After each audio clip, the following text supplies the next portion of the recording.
Pronto, agora eu acho que está gravando. Para o pessoal que está vendo só por gravação, boa noite também. Meu nome é Vitor. Eu vou Boa noite. primeiro compartilhar a minha tela. Vocês conseguem, me dizem se vocês conseguem ver aqui essa tela. Eu imagino que sim. Sim, sim. Ótimo, beleza.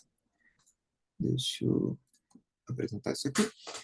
Então, é, eu vou falar com vocês sobre como é que eu minimizo isso aqui. Ah, beleza. Ok. Você, eu queria que sumisse. Ah, tá bom assim. Bom, eu vou falar com vocês sobre um pacote específico do R que se chama Shine. Ele é o pacote mais usado em programação em R. Ele é um pacote muito importante no geral, é um dos principais motivos de eu usar R, por exemplo. E é um pacote tão grande, é o maior pacote de R, tem toda uma comunidade gigantesca ali atrás dele, né? Vocês veem que eu coloquei ali a logo do Shine aqui à esquerda. Em cima ali eu coloquei um conjunto de pacotes que o pessoal fez. É muito presente no GitHub, né? E o pessoal, beleza, eu coloquei ali o R, né? Só que o pessoal trabalha muito também com Shine no Python, por exemplo. O Shine é um pacote tão grande que ele espalhou para outras áreas, né? Falando um pouquinho de mim, primeiro, antes da gente começar realmente com o grosso, com a matéria e tudo. Meu nome é Vitor Brito, eu tenho graduação, mestrado e agora estou no meio de um doutorado na área de engenharia de produção. Minha área é modelagem estocástica e simulação. Acaba que eu fico num meio ali entre estatística e programação, eu mexo muito com ciência de dados, dediquei bastante para isso. E eu também sou professor lá da estatística. Eu estou dando aula há, o quê? Há uns 2 anos já. Eu dou normalmente aula de estatística e probabilidade e tudo. E eu foquei bastante ao longo da minha carreira em programar. E aí, ao longo, principalmente do meu mestrado ali, quando eu estava terminando a minha graduação, no meu mestrado, eu sempre usei muito R, sabe? Eu comecei a usar o R no meio da minha graduação, faz uns 8 anos, né? E eu senti muita necessidade de eu conseguir dar respostas para coisas que não eram só saídas de um programa, né? De eu não só mandar um programa.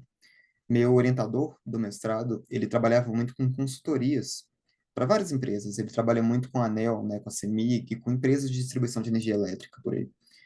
E ele me chamava para participar de muitas dessas consultorias com ele.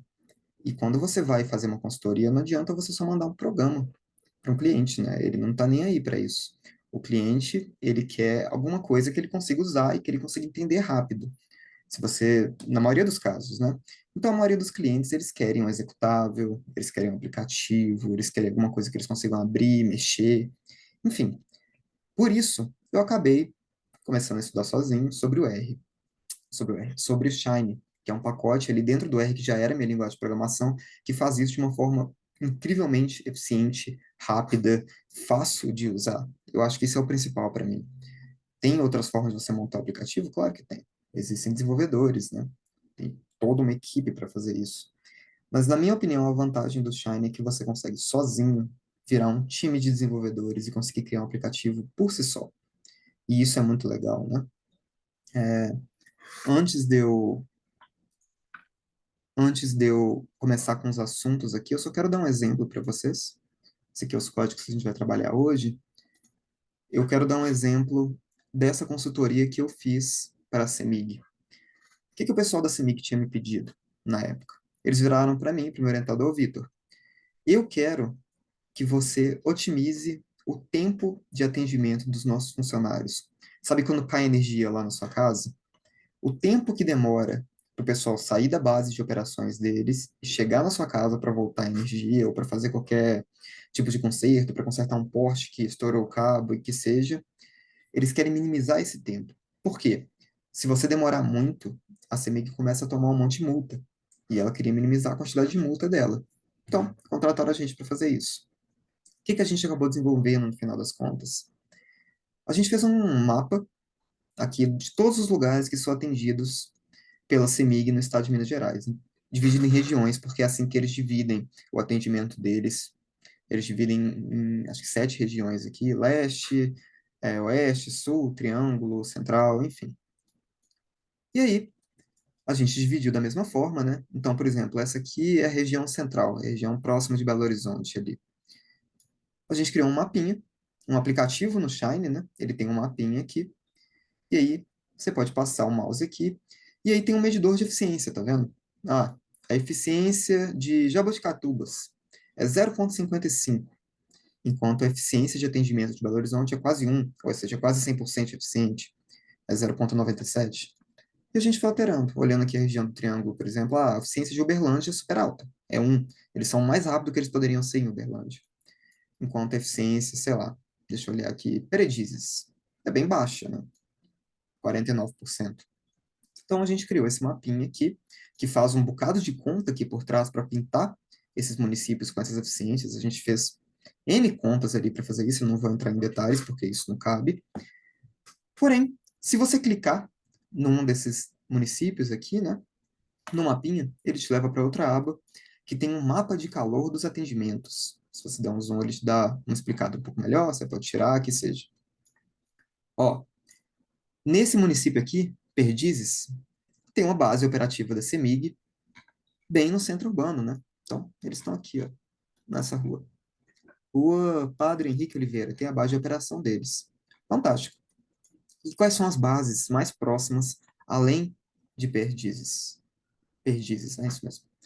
Bom, tem uma base em outro município que se chama Santa Juliana e uma última base um pouco mais longe que chama Nova Ponte. São as duas bases mais próximas. E aí, por toda uma outra conta que a gente fez ali no R, eu não vou entrar em detalhes também, a gente criou um sistema de otimização que você consegue clicar nesse botão aqui, ele dá um tempinho carregando, e aí ele te fala, ó, cara, se você reposicionar a sua subbase desse centro urbano e colocar próxima desse local em vermelho aqui, você vai ganhar uma distância, né? O pessoal vai ter que andar menos 300 metros. Esse é um caso aqui que não vale a pena fazer isso, né? Porém, voltando aqui, eu lembro que eu tinha visto esse aqui, por exemplo. Ó, esse município Riachinho, ele atende dois municípios, né? Essa base de Riachinho atende dois municípios. E ela está aqui, o tempo que eles demoram um tempo X para atender. Se você reposicionar do mesmo jeito, ele carrega um tempinho, roda o negócio de otimização e fala, poxa, né? Troca a sua base de Riachinho e coloca nesse outro centro urbano aqui, de Urucuia, que aí você vai ganhar, em média, o cara vai ter que se deslocar 5 quilômetros a menos ali, né? Mais ou menos. Ou você pode adicionar mais uma subbase, em vez de só ter uma para os dois municípios, e aí você coloca uma no centro urbano de Riachim e uma mais ou menos no meio desse município aqui, né? Mais ou menos no meio de Urucuia. Se você fizer isso, o pessoal, em média, vai ter que se deslocar 13 quilômetros a menos, né? E aí ele mostra uns dados aqui, e tudo. Ele fala de polos de eficiência, enfim. Isso aqui é um exemplo de algo que o Shine me salvou quando eu estava fazendo, certo? Eu precisava dar alguma entrega para o pessoal do CEMIG e eles não estavam nem aí para eu ter resultado puro e seco de número no R. Eles queriam poder visualizar isso. Eles queriam que eles mesmos pudessem abrir isso aqui, mexer, variar, ver todos os municípios, porque certamente eu não olhei para cada um individualmente, ver como cada um se comporta, um mapa, ver quais é viável ou não, porque isso é uma coisa que eu sempre falo para os meus alunos. Tudo que a gente chega aqui de decisão, os programas que a gente faz são de apoio à decisão, né? Mas tem outras coisas que a gente não considera quando a gente está informando um gerente, quando a gente está falando para a CEMIG para trocar a base. O cara tem que ver se é viável, o cara tem que ver todo um outro espectro de coisas ali para decidir. Porém, o Shine me permitiu criar esses dados aqui. Eu não vou clicar nesse botão de lista de dados regional, porque ele vai criar uma lista da eficiência de todos os municípios aqui, quanto que o reposicionamento e adição de subbases ia me salvar de tempo, e aí ranqueia eles pelo que mais salva tempo e o que menos salva. Só que isso demora um tempão, ele tem uma barrinha que vai carregando ali, mas eu não vou ficar esperando isso acontecer, né? Isso é só parceria aqui. Então, isso aqui é um programa simples, não é o programa mais complexo que você pode fazer em Shine, você consegue fazer coisas sofisticadíssimas com o Shine, equivalente a um Power BI, por exemplo, que você conseguiria trabalhar, só que ele faz coisas bem mais complexas, ele tem muito mais flexibilidade. E a intenção aqui não é que vocês virem mestres do Shine, até eu não sou um mestre do Shine, mesmo usando há vários e vários anos, porém que vocês consigam resolver os problemas que aparecerem para vocês de uma forma legal, com o Shine, de uma forma visual, né? Igual a gente fez aqui, ó. Poxa, ele reage ao clique do usuário, tem os botões aqui, ou você pode selecionar por aqui, né? Ah, eu quero ver Coronel Pacheco. Aí ele te fala, ah, tá aqui. Você clica, você vem para cá, enfim. A ideia é que, terminando esse curso, vocês consigam criar um aplicativo parecido com esse, né? Que tem um aplicativo em si. A questão é que a gente fez muita coisa por trás, né? Acabou com quase 1.800 linhas aqui. Essa era uma versão que eu terminei em dezembro, uns 2 anos atrás. Tem até outras mais novas. É. Deixa eu pausar o aplicativo também, reiniciar o R. Sempre que a gente roda um aplicativo tão pesado, ele acha ruim. E a ideia é, eu consigo criar esse aplicativo e a pessoa não precisa ter o R para rodar esse aplicativo que eu acabei de mostrar para vocês. Eu posso jogar ele na nuvem. A pessoa só recebe um link, ela pode abrir isso no celular, ela pode abrir onde quer que seja, ela pode abrir como um executável, e isso facilita muito a vida dela, né? Acaba sendo uma coisa que atrai muito. Qualquer consultoria que você for trabalhar, você vai precisar de alguma forma de interagir com o cliente, alguma forma de fazer seu código ficar uma coisa mais humana, porque 99% das pessoas não estão nem aí para o seu código, elas só querem ver os resultados dele, né? E elas querem ver os resultados de uma forma fácil de entender, né? Então, só dando um breve resumo, a gente não vai ficar muito nesses slides, eles são bem curtinhos, porque eu acredito piamente que é muito melhor eu mostrar o código para vocês e explicando as partes do código. Minha recomendação é que vocês abram o R de vocês junto comigo e vão fazendo ao lado ali, conforme eu for fazendo as coisas, explicando, vocês vão escrevendo também. Depois eu vou mandar os programas para vocês poderem dar uma estudada, mas facilita muito vocês fazerem, e não só ficarem olhando eu falar como é que funciona, né? Então, a ideia dessa nossa primeira aula aqui, se der tempo, né, é só dar uma introdução ao Shine, certo? Então, eu quero explicar o que, que ele é, acabei de falar sobre, né, uma questão de criação de dashboard, de painéis, de aplicativos ali. Eu quero explicar como ele funciona, e aí, dentro dessa explicação de como ele funciona, eu quero falar dos conceitos básicos de um código de reatividade, conceitos básicos de UI, que é User Interface, funções comuns de input, output, etc., do Shine, e eu quero que vocês façam um primeiro aplicativo para vocês, né? Bom, fora esse exemplo que eu acabei de dar, tem alguns outros, né? Aqui à esquerda eu coloquei, por exemplo, eu quero criar alguma coisa no Power BI, né? Você vê que o lotado de empresa que pede para os funcionários trabalharem em Power BI, porque ele cria esses dashboards bonitinhos e tal. E aqui tem um exemplinho do que ele pode fazer. Ó, cria o gráfico, ele cria a tabelinha aqui, tem umas informações aqui em cima. E eu consigo replicar algo muito parecido aqui pelo Shine. A questão é que o Shine consegue fazer o que o Power BI consegue, mas ele também consegue fazer muito mais coisa. E ele tem muito mais flexibilidade. Você consegue rodar um programa ali atrás para fazer o que você quiser, né? E tem aquela vantagem, ele é de graça, você pode aprender o negócio com um monte de coisa aberta, tem um curso aqui, enfim. É uma espécie de super Power BI, o que o Shine consegue fazer. Aqui é um outro exemplo, é um mapa também, o cara criou um dashboard aqui para o Shine. Mais bonito que o meu, porque aquele meu estava só focado em resultado. Se quiser fazer alguma coisa bonita, eu vou explicar para vocês como faz isso, não nessa aula. Nessa aula a gente está focado só nos fundamentais ali. Porém, tem os detalhes, tem uma tabela ali dando um resumo de tudo, tem um mapinha bonitinho, você consegue mexer, você consegue alterar, enfim. A ideia aqui é que você vai ter essa flexibilidade no Shine de fazer o que você quiser, ok? Bom, ótimo. Fim dos slides. Agora a gente vai para a parte que importa mesmo, que é a gente vai falar sobre como é um aplicativo no Shine, certo?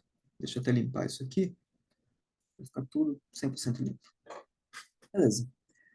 Bom, todo aplicativo no Shine funciona de duas formas. Eles funcionam em duas partes ali, né?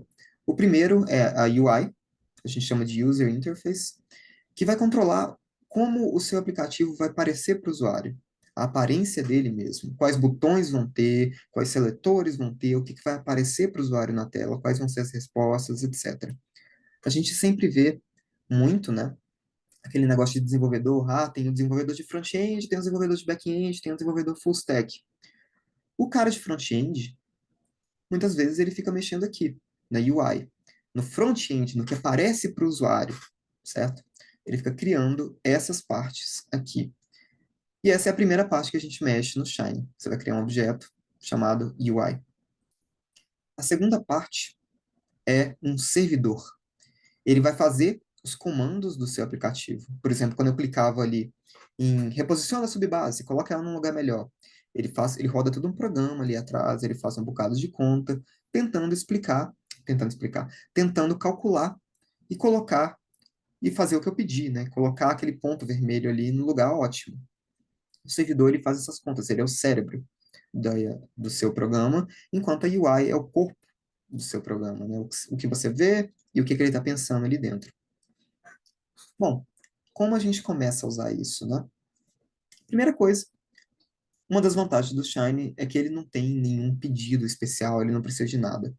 Como você faz para começar a usar o Shine? Você chama a biblioteca Shine. Se você não está muito acostumado com R, você abre aqui o RStudio, né? Vai em pacotes, clique em instalar, escreve aqui Shine, e aí clique em instalar. Eu não vou instalar porque o meu já tem aqui. Aí ele vai dar uma carregada, vai mostrar umas coisinhas ali no console. Prontinho. Agora a biblioteca Shine existe para você. Fantástico. Então, a gente chama essa biblioteca como se a gente estivesse chamando qualquer outra biblioteca, como se eu estivesse chamando um dplyr da vida, enfim. E aí, a gente vai começar a trabalhar com Shine. Esse primeiro exemplo que eu estou mostrando aqui para vocês, ele é um aplicativo que não faz absolutamente nada. Ele só escreve aqui para mim, primeiro teste, certo? Uma tela em branco, limpa. Como eu crio essa primeira tela em branco? Bom, você chama a biblioteca do Shine e é a primeira coisa que você vai fazer em todo início de programação do aplicativo você vai definir uma UI, só coloca ali, UI recebe alguma coisa, como se fosse uma variável, servidor recebe alguma coisa, e aí você vai decidir o que vai estar aqui dentro. E aí no final, você vai fazer esse chamado aqui, Shiny App, com os argumentos UI como primeiro e Sever como segundo. Pronto. Se você fizer isso aqui, ele vai criar um aplicativo. Esse Shiny App é o comando, cria um aplicativo com esse objeto. Todo o nosso trabalho no Shine, todas aquelas 1.800 linhas que eu mostrei para vocês, elas vão se dar dentro desses parênteses da UI e dentro desse, dessas chaves do servidor, ok? Tudo que a gente vai trabalhar é aqui dentro. Então, na primeira vez que a gente for trabalhar, a gente quer criar esse aplicativo em branco, a gente vai usar esse comando aqui, float page. Tem vários tipos, e eu vou mostrar isso para vocês depois, só que esse aqui é o que todo mundo começa trabalhando. Fluid Page é basicamente uma função de layout. Quer dizer, é uma página em branco, ok? E aí, nessa página em branco, eu quero que você escreva para mim, primeiro teste. Sem nenhum comando, sem mais nada. Eu só coloquei aqui, primeiro teste. Mais nada, não tem função, nada. E aí, eu fecho a minha UI. Eu só quero que ela tenha isso, eu não quero que tenha botão, eu não quero que tenha slider, eu não quero que tenha nada. E aí, eu vou criar um objeto servidor aqui, ele vai receber uma função que vai conter os inputs, outputs e sessão do usuário. Isso é algo que a gente vai trabalhar um pouco depois também. Mas essa é sempre a mesma gramática ali para você criar um servidor. E no nosso caso, nosso programa, ele é burro. Ele não pensa em absolutamente nada. Ele só imprime o que estava lá na tela. Logo, ele não tem cérebro. A função de servidor está completamente vazia. Ela não precisa fazer nada. Ok? Então, rodando isso aqui, eu crio um aplicativo em branco. E essa é sempre a cara de um aplicativo em Shine. Equivalente a um desenvolvedor ali de front-end, a UI, back-end, servidor, e o que a gente está trabalhando aqui, que é um desenvolvedor full stack, né? É uma pessoa que mexe com os dois lados. Ok? Alguma dúvida até aqui? Alguém teve algum problema para criar esse primeiro aplicativo? Quem tentou fazer? Bom, beleza. Então, se não temos nenhuma dúvida, a gente pode seguir em diante. Beleza, né? Agora é um segundo exemplo. Antes de eu mostrar qualquer coisa para vocês, eu vou mostrar a carinha dele. Esse segundo exemplo, efetivamente, tem um seletor aqui de um bocado de banco de dados. Então, cada um desses nomes que vocês estão vendo aqui é um banco de dados diferente. Por exemplo, esse banco de dados aqui é um banco de dados do pessoal que estava no Titanic, como um exemplo.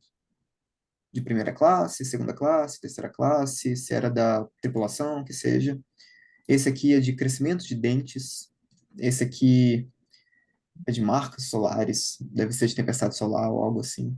Enfim, tem um bocado de coisas aqui. Nossa, aí cada um, ó, os dados de mulheres aqui, da altura e do peso de cada uma, enfim, ok?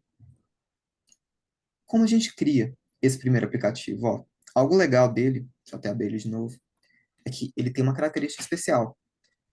Se eu clico em um dataset, ele te mostra os dados daquele dataset em específico. Ele reage à minha ação como usuário. Ó, eu, usuário, cliquei nesse aqui. Ele pega e me mostra esse.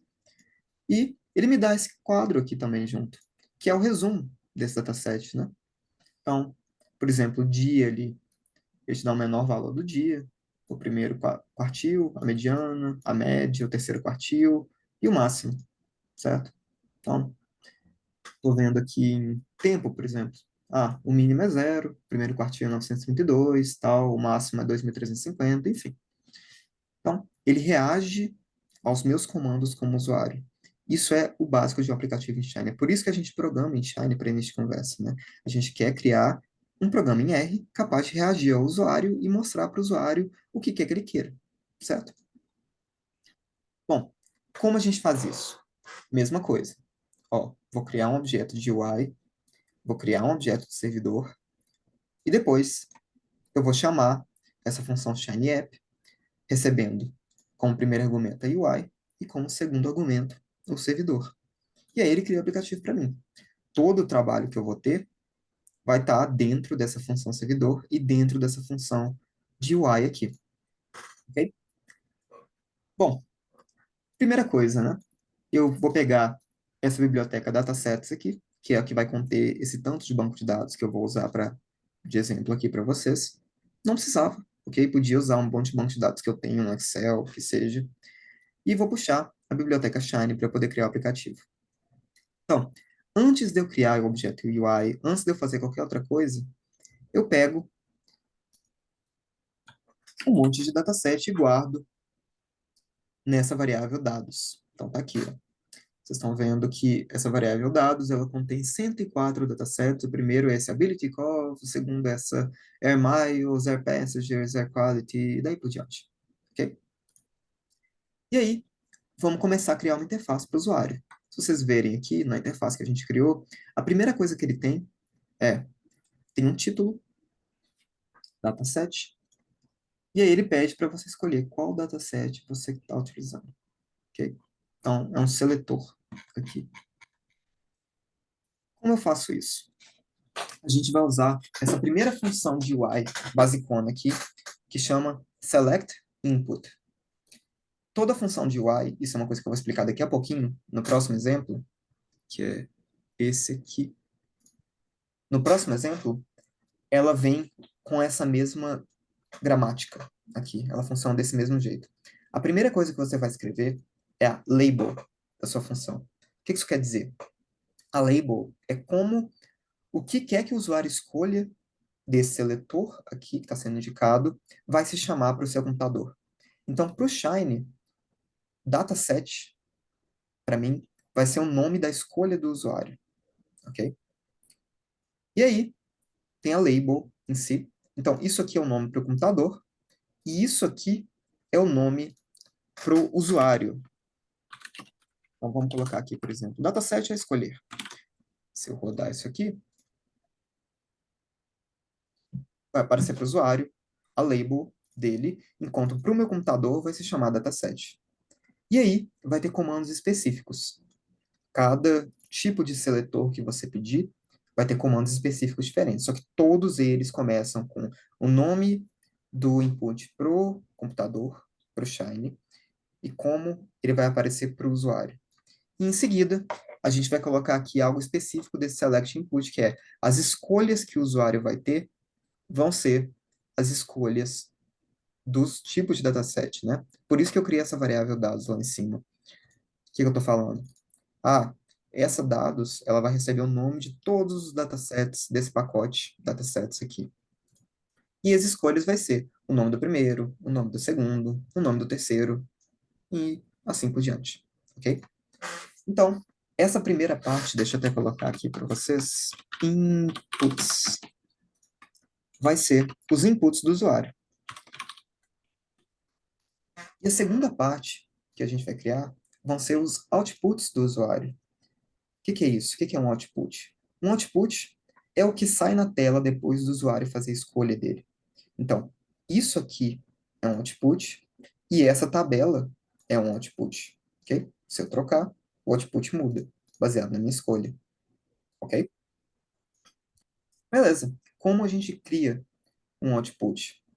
Bom, tem infinitos não, mas tem um bocado, tem muitos tipos de outputs diferentes dependendo do que você quer. Tem outputs para gráficos, tem outputs para mapas, igual eu mostrei para vocês. Tem outputs de tabelas que você consegue alterar de uma forma muito mais efetiva. Tem outputs de texto, tem outputs que são tipo uma saída no console, igual como se você estivesse no R aqui. Enfim, tem diversos tipos, né? Esse aqui, Verbatim Text Output, ele imprime na tela como se eu estivesse imprimindo aqui, no próprio console do R, né? Então, você vai chamar essa função. Esse output vai imprimir como se fosse um console na tela. E eu vou chamar o nome desse output para o meu computador. Vai ser sumário, ok? Summary. E é só isso que eu preciso por hora. Depois a gente vai ver que tem mais coisas dentro dessa função output que eu posso mexer. Porém, por hora, eu só preciso que saia na tela o console e vai para o meu computador, vai chamar summary. Mesma coisa aqui embaixo. Table output, vocês conseguem adivinhar, que vai ser uma saída em formato de tabela, em vez de uma saída em formato de console. Ok? E para o meu computador, eu quero que chame table. Feitas essas duas, quando eu rodar esse UI, ele vai mostrar os inputs para o meu usuário e depois ele vai mostrar o output do sumário, ali o output do resuminho, como se já saindo no console, e em seguida o output da tabela, ok?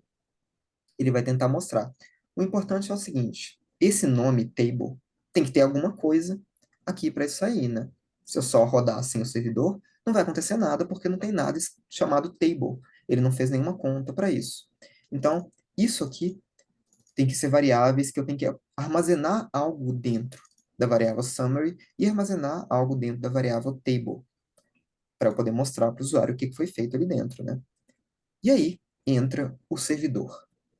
Como eu disse para vocês, é como se eu estivesse armazenando tudo numa variável chamada servidor. E aí ele precisa de um input, que é o que eu peguei aqui. Ele precisa de um output, que é o que vai sair aqui, são os tipos de output, e a sessão, que é algo que eu vou falar com vocês nas próximas aulas, não agora. E aí, o que ele vai fazer com isso? Bom, o servidor tende a ser a parte que a gente mais trabalha dentro de um aplicativo no Shine. Tende a ser o que você fica mais tempo. Se você olhar nesse meu aplicativo gigantão aqui, de 2.000 linhas,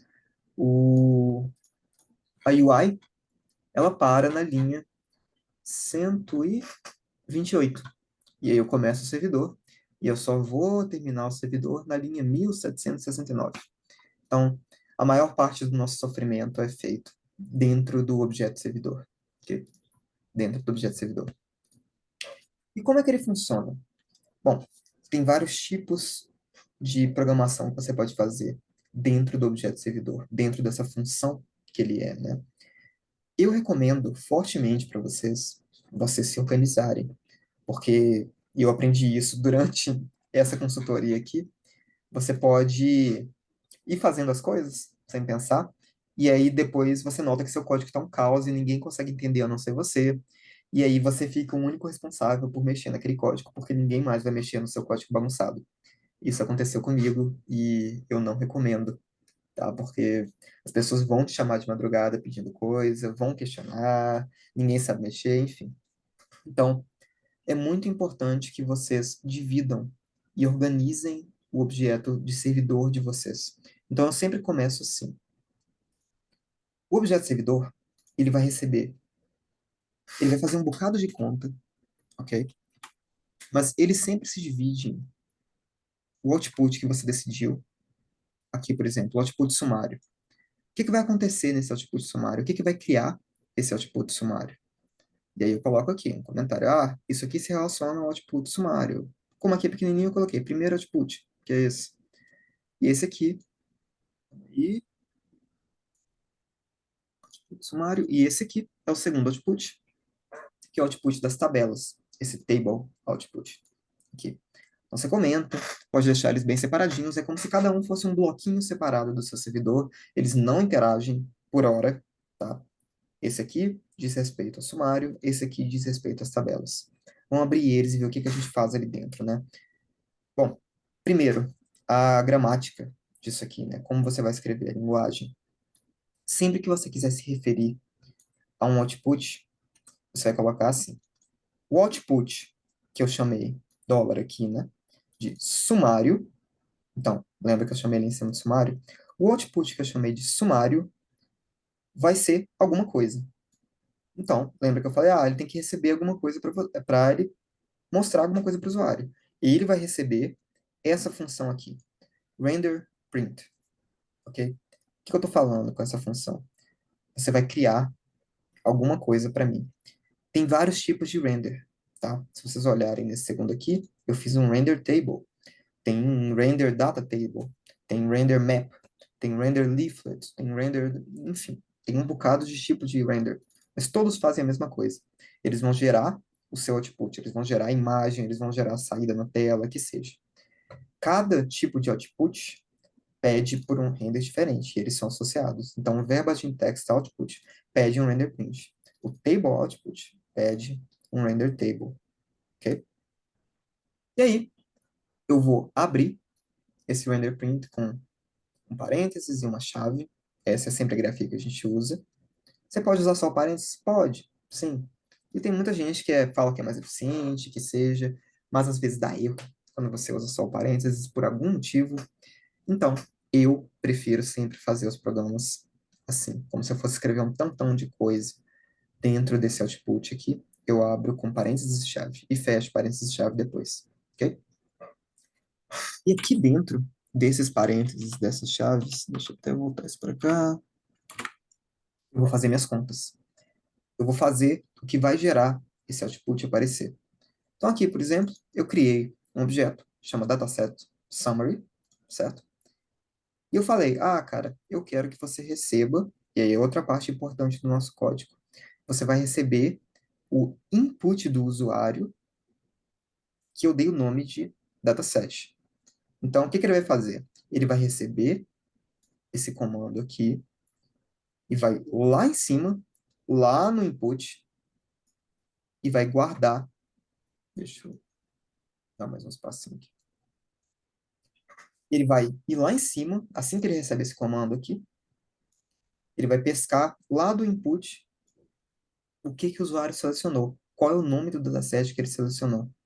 Então, ele vai pegar esse é o nome do dataset selecionado, e aí ele vai fazer o summary, que é aquele comando básico do R que te dá um resuminho daquele banco de dados, do banco de dados que eu selecionei. Só isso que ele faz. Okay? Se eu rodar essa primeira parte, ignorem essa tabela aqui. Então, tem o meu input, e aqui é o meu output. Ele vem, ele pesca qual é o valor que eu selecionei ali, qual é o nome do banco de dados que eu selecionei, e faz um resuminho para mim. Essa que foi a conta feita nesse primeiro output que a gente tem. Ok? Alguma dúvida até aqui? Beleza. Então, agora que a gente conseguiu fazer nosso primeiro output, que é só uma saída de texto, uma saída de console básica para o usuário, notem que isso aqui, para o cliente, já é muito menos dor de cabeça do que ele ter que baixar o R, do que ele tem que abrir o programa, do que ele tem que executar o programa, do que não sei o quê. Ele vai clicar no link, vai abrir isso aqui para ele, e ele seleciona o banco de dados e vê o resuminho que ele quer. Só isso que ele precisa fazer. Ele não precisa interagir com código. E isso é muito importante, principalmente para a empresa. Empresa, muitas vezes, é alérgica a código. Elas não estão interessadas em saber como isso funciona, ou o código, ou o que seja. Elas só estão interessadas na saída. Ok? Bom, ótimo. Vamos para o nosso segundo output agora. Nosso segundo output, eu estou te falando aqui em cima, ó, nos outputs. Eu quero que saia um table output. E eu chamei ele de table. Ok? Então, mesmo esquema. O output, que eu chamei de table, vai receber alguma coisa. Ok? Para esse table aqui passar a ser alguma coisa que mostra na tela. E aí eu vou usar a render apropriada para o tipo de output que eu pedi. Nesse caso aqui, é a render table. Mesma coisa que eu já tinha feito, ó. Eu abro esse parênteses e a chave aqui, vou fazer um monte de conta aqui dentro para soltar o que o usuário me pediu. Então, renderiza a tabela para mim, faz as contas, e aí, como se eu estivesse escrevendo no console do R. Isso aqui, eu vou chamar essa variável de dataset_tab, ok? Uma variável que eu inventei como se fosse x, e ela vai receber o input do usuário. Mesma coisa que eu fiz lá no renderPrint, ok? Ele vai receber esse comando, ele vai ir lá no input do usuário, vai pescar qual que é o dataset que o usuário selecionou e vai armazenar nessa variável dataset_tab aqui. E aí, eu simplesmente quero que você me mostre esse dataset, ok? Como se eu estivesse escrevendo no R. Então, no R, eu escreveria simplesmente no console dataset_tab, que é a variável que tem a escolha do usuário, e aí ele vai me mostrar o banco de dados que o usuário escolheu. Vai imprimir. No caso aqui, como eu estou renderizando uma tabela, ele vai imprimir em forma de tabela. Ok? Então, quando eu rodo, o usuário escolhe um banco de dados e ele pega essa escolha do usuário, joga nesse dataset tab aqui e imprime o dataset tab para mim. Ok? Só isso. Então, é um jeito extremamente simples. Eu acho que essa é a principal jogada do Shine. Tá? Ele nunca vai ser o que te causa sofrimento quando você está fazendo uma consultoria, quando você está tentando resolver algum pepino que deu, quando você está tentando criar alguma saída para o seu chefe, para o seu gerente, que seja. Se você souber usar o basicão dele, ele não vai te dar problema. O R pode te dar problema, o R pode ser difícil de você mexer. Resolver o problema vai ser o principal, mas ele não vai ser algo que vai te impedir. Ele é muito simples de usar, ele é muito fácil de usar e eles dão uma flexibilidade absurda, porque dentro desse output aqui, eu faço o que eu quiser, eu programo o que eu quiser, certo? Mesma coisa se já está fazendo no Python, ou o que seja. É uma forma muito simples, muito sem complicações de você trabalhar, ok? Então, esse aqui é um segundo aplicativo bem simplesão, ele é só uma introdução. A gente vai trabalhar com coisas bem mais complexas daqui a pouquinho, nas próximas aulas principalmente e tal. Mas eu só quero apresentar para vocês. Algum de vocês que está assistindo síncrono, conseguiu rodar? Se tiver algum problema? Por enquanto tá tranquilo? Só para saber como é que tá o ritmo, se está muito rápido para vocês, se está muito devagar, vocês me falam. Tá tranquilo por enquanto para mim. Certinho, Vitor. Ótimo, beleza. Bom, vocês me falam só para saber se está correndo demais ou se está muito devagar, tá? Eu lembro que, principalmente durante a minha graduação, eu tive várias aulas de R ali, eu tentei aprender as coisas, eu acompanhava vídeo no YouTube e era sempre um desespero porque eu sentia que estava devagar demais, aí eu ia pulando no vídeo e aí, eventualmente ficava rápido demais e eu deixava de entender qualquer coisa e eu tinha que voltar. E eu me preocupo muito que isso não aconteça com vocês. Minha recomendação aqui é que eu vou mandar esses programas para vocês, claro, mas vão tentando fazer, vão tentando ver o que funciona, pra vocês acostumarem. Isso aqui é igual aprender inglês, tá? É igual aprender alemão, que seja. Você tem que ir tentando. Você vai acostumando com o tempo, com como escreve as coisas, vai ficando natural, ok? Bom, agora vem um momento que eu vou dar várias opções para você. Essa primeira aula, e muito do curso também, é muito focado não em ensinar tudo para vocês e coisas muito complicadas. Eu só quero dar um máximo de ferramentas que o tempo me permitir para vocês poderem resolver problemas na vida de vocês, ok? Ferramentas mesmo. Oh, cara, eu preciso que imprimir tal coisa na tela. O que que eu faço? Ah, talvez esse aqui funcione e tal. O Shine é gigantesco, ok? Eu vou até mostrar isso para vocês agora. O Shine não é só o maior pacote do R. Ele é, acho que o maior pacote que eu já vi, de qualquer linguagem de programação. Ele é muito grande. Isso aqui é uma das minhas principais referências de Shine. Eu aprendi sobre isso aqui depois de um tempo que eu já tinha aprendido a usar o R, só que o Shine, só que eu fiquei muito triste que eu não aprendi sobre isso antes. Isso aqui é um compiladão que tem no GitHub, eu vou mandar o link para vocês. O pessoal chamou de Awesome Shine Extensions, né? E, efetivamente, é um compilado gigantesco, dividido em temas aqui, né? O cara fez, o conteúdo theming, componentes da UI, tem coisas aqui, por exemplo, putz, eu quero mostrar vídeos no meu negócio, eu quero ler PDFs, eu quero mostrar calendários, eu quero abrir isso no meu celular, eu quero tocar áudio, eu quero, nossa, enfim. E cada um desses pontos aqui que vocês estão vendo são múltiplos pacotes que o pessoal criou. Cada pacote resolve um problema ou faz alguma coisa de um jeito muito limpo e fácil. Olha esse aqui, por exemplo. Ele cria as fontes do Google, né? Sabe aqueles desenhinhos que o Google tem sempre que a gente abre aqui?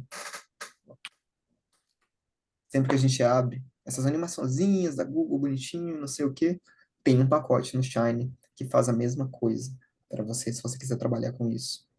Que seja o que você está olhando, ó, uma extensão para o VS Code para colar as coisas lá.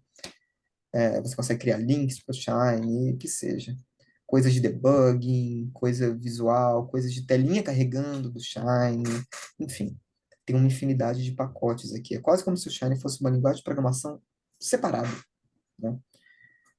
E tudo que eu vou mostrar aqui para vocês, eu vou começar mostrando as coisas basiconas do Shine, mas tudo que você vê, você consegue achar um pacote que faz de um jeito lindo no Shine. Essa é a maior vantagem. Esse é o motivo de eu estar usando o Shine hoje, mesmo tendo muita gente que usa o Python ali para fazer as coisas, mesmo que tenham tentado me falar, não, cara, você devia mexer com coisa ali, você devia tentar virar full stack e tal, usando Python, ou o que seja. A flexibilidade que isso aqui tem é muito alta. Muito alta. E essa quantidade de pacotes. Isso aqui são só os pacotes selecionados por esses usuários. Acho que são 30 curadores aqui desses pacotes. São essas 25 dessas pessoas selecionaram alguns que elas gostavam. Só que tem uma infinidade, ok?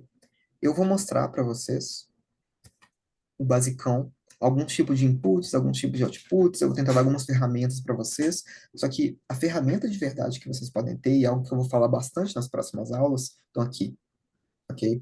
Quando você tiver algum problema, minha maior recomendação é caça um pacote, talvez ele resolva seu problema de um jeito tão fácil. Eu, no início, eu tentava criar muita coisa por mim mesmo, só que deixa o seu problema ser resolver a consultoria, e não o seu problema ser tentar resolver uma coisa específica. Eu lembro que naquele pacote que eu mostrei para vocês da CEMIG, aquilo de clicar no mapa e fazer com que o clique fosse reconhecido e te levasse para outra página, e onde que era o clique na página, foi absurdo de difícil. Eu fiquei semanas mexendo naquilo. E aí depois eu fui ver, muitos anos depois, que tinha um pacote que reconhecia o clique muito mais fácil, ok? Então não se matem procurando coisas. Tratem como se fossem ferramentas. Às vezes tudo que você precisa é da ferramenta certa para fazer o trabalho, e não ficar tentando criar uma chave de fenda de zero, né? Bom, de toda forma, vamos às ferramentas, né? Essas aqui são as ferramentas mais básicas que vocês vão ter. Isso aqui é o feijão com arroz, ok? Você vê que eu não estou puxando nenhuma biblioteca extra aqui. Todas as bibliotecas que eu mostro para vocês, eu puxaria aqui, library. E eu acho que, inclusive, eu vou mostrar para vocês depois. Deixa eu ver se eu mostro. Aqui, ó, por exemplo. Eu puxei uma aqui, Shinebees, que está lá naquele compiladão, que faz uma coisa em específico, ok? Mas, por hora, vamos trabalhar só com as nativas do Shine, ok? Então, primeira coisa, eu criei aqui uns objetos, eles só vão guardar um vetor cheio de string. Esse aqui vai ser animais. Aí tem cachorro, gato, rato, pássaro, outro, ou odeio animais. E cidades do Brasil. Aqui tem todas as capitais do Brasil, ok? Então, eu inventei isso aqui só por via de exemplo. Dali você pode puxar coisa do Excel, você pode puxar coisa da internet via API, enfim. Isso aí é todo um outro dragão, né? Porém, vamos trabalhar aqui com isso, né? Então, eu chamei Biblioteca Shine. E o que que eu quero criar, no final das contas? Eu quero mostrar para vocês vários tipos de input e como eles funcionam, ok? Então, os primeiros aqui, eu coloquei como input de texto. O primeiro e o mais básico é esse aqui, text input. Vocês veem que o servidor aqui, ele está completamente vazio, porque eu não estou interessado em fazer nada com esses inputs, eu só quero mostrar que esse input existe para vocês, ok? Ó, sempre eles têm a mesma gramática, ok? Você começa com a label, ou não vou chamar de label aqui porque o pessoal confunde. Você começa com o nome que vai aparecer para o seu computador. No caso aqui, o text input eu chamei de name. E aí o texto que vai aparecer para o usuário. Qual o seu nome? Ok? E aí, em seguida, ele vai colocar dados específicos do input. E aí eu tenho uma recomendação, que é a mesma recomendação que o pessoal que começa a ensinar Shine em todos os lugares falam, que é o seguinte. O primeiro e o segundo ponto são sempre posicionais.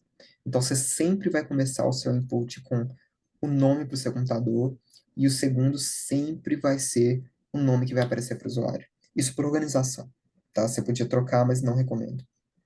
E tudo que vier depois desses dois, você não vai fazer posicional. Você vai dar um nome. Por exemplo, esse text area input aqui, um dos comandos dele é rows, ou seja, a quantidade de linhas que eu quero. E aí eu não coloquei como terceiro só 3, mesmo se funcionasse. Eu chamei de rows e eu coloquei igual a 3. Os inputs numéricos aqui. Vai chamar para o meu computador numérico, para o usuário vai chamar número, e aí todos os outros argumentos que eu poderia dar aqui, pode até ter mais do que isso, eu dei um nome mesmo. Eu usei o próprio nome do argumento, que já é uma coisa específica da função numeric input. Então, essa função, vocês estão vendo ali, o amarelinho, ela tem o value, ela tem o mínimo, o máximo, o step, o if, enfim. Eu escolhi 3 aqui, chamei de value, min e max. Ok? Sempre usem essa gramática, isso vai facilitar muito a vida de vocês depois. No início, quando eu comecei a programar em Shine, eu não fazia isso e eu me arrependi porque eu estava vivendo no caos. Ok? E sempre que possível, quando você está programando, você quer evitar viver no caos, não vale a pena, tá? Até porque depois de alguns meses você vai esquecer o que você fez e aí alguém vai te pedir alguma coisa do que foi feito, e aí você vai ter que lembrar do seu código. Se ele tiver bagunçado, se ele tiver sem comentários, cara, você vai sofrer, ok? É sempre um sofrimento isso. Eu tô nessa situação essa semana, o pessoal da CEMIG me chamou, "Oh, você lembra daquilo que você fez um ano atrás?" Não, eu não lembro, né? Mas eu vou ter que lembrar, e ainda bem que meu código está comentado para poder mexer com isso. Bom, os inputs de texto. O mais basicão aqui é o text input, tá aqui, a mesma grafia, vocês verem que eu não coloquei nenhum argumento extra. Quando eu rodo, eu quero que vocês foquem só nessa primeira coisa que vai aparecer, ele vai fazer a pergunta para o usuário, que eu coloquei aqui como nome, né? Qual o seu nome? Aí eu venho aqui, meu nome é Vitor. Pronto. No momento, o aplicativo não tem cérebro, certo? Então ele não faz nada com essa informação. Mas eu coloco aqui que meu nome é Vitor, e aí, a partir do momento que eu clico fora, é como se eu salvasse esse input. Se eu tivesse ali um servidor, essa string aqui, né? O nome Vitor seria salvo em uma variável que seria usada para não sei o quê, para depois ele falar, olá, Vitor, tudo bem? Não sei o quê, e aí vai com isso, ok? Bom, um segundo ponto aqui é esse password input. O que é o password input? É exatamente o que parece. Quando você digita a senha num site, ele oculta a sua senha, né? Para ninguém ver o que você está escrevendo ali. Mesma coisa aqui. Então, a pessoa pode escrever a senha dela. Para que isso é bom? Muitos aplicativos que você pode criar no Shine, você só consegue acessar uma parte dele se você colocar a senha correta, se você colocar o usuário correto. E é assim que você cria. Ah, o usuário tem que ser Vitor e a senha tem que ser essa grandona aqui, para você dar acesso a outras partes do aplicativo, né? Isso é uma parte muito importante de segurança ali durante a programação, né? E aí, em terceiro, a gente tem esse text area input. Ó, para o meu computador vai chamar de story, esse é o nome da variável que vai ser guardada em text area input. Essa aqui vai ser o que vai aparecer na tela para o usuário. E esse aqui é o número de linhas que vai aparecer. E, inclusive, isso aqui é uma coisa que eu posso alterar. Vocês veem aqui, ó. Se eu quiser aumentar o número de linhas ou diminuir, como usuário, eu posso. Mas, por padrão, ele vai deixar tantas linhas. Se eu vier aqui e mudar para 10, ele vem aqui. E olha só, tem mais linhas agora para eu poder escrever. Ok? E aí, eu guardo. Ele pode guardar esse texto para alguma coisa. Por exemplo, um relatório que alguém está escrevendo, que não sei o quê, aparece essa parte aqui para o cara comentar sobre os resultados. E aí depois isso é salvo e exportado para um arquivo em Excel, por exemplo. Isso é uma coisa que um aplicativo pode ser plenamente capaz de fazer. O aplicativo, ele pode conseguir acessar a câmera do celular do cara, o cara tira uma foto e ele coloca a foto ali, ok? Então, N coisas podem ser feitas ali com esse tipo de input, ok? Beleza. Isso aqui são só exemplos, certo? Exemplos aqui de tipos de input diferentes. Notem que isso é um erro também que as pessoas às vezes acontece, né? Depois de cada input, aqui que eu coloco, eu dou uma vírgula para falar que tem um próximo, certo? Então, text input, qual que é o próximo? Password input. E aqui eu vou quebrando com vírgula, certo? No último input que eu tiver, o último mesmo, não tem mais vírgula porque ele é o último, não tem nada em seguida, ok? Beleza. Então, inputs de texto estão aqui. Próximos tipos de input que eu gostaria de falar com vocês são alguns que, os mais comuns, né? Inputs numéricos. Vamos rodar isso aqui de novo. O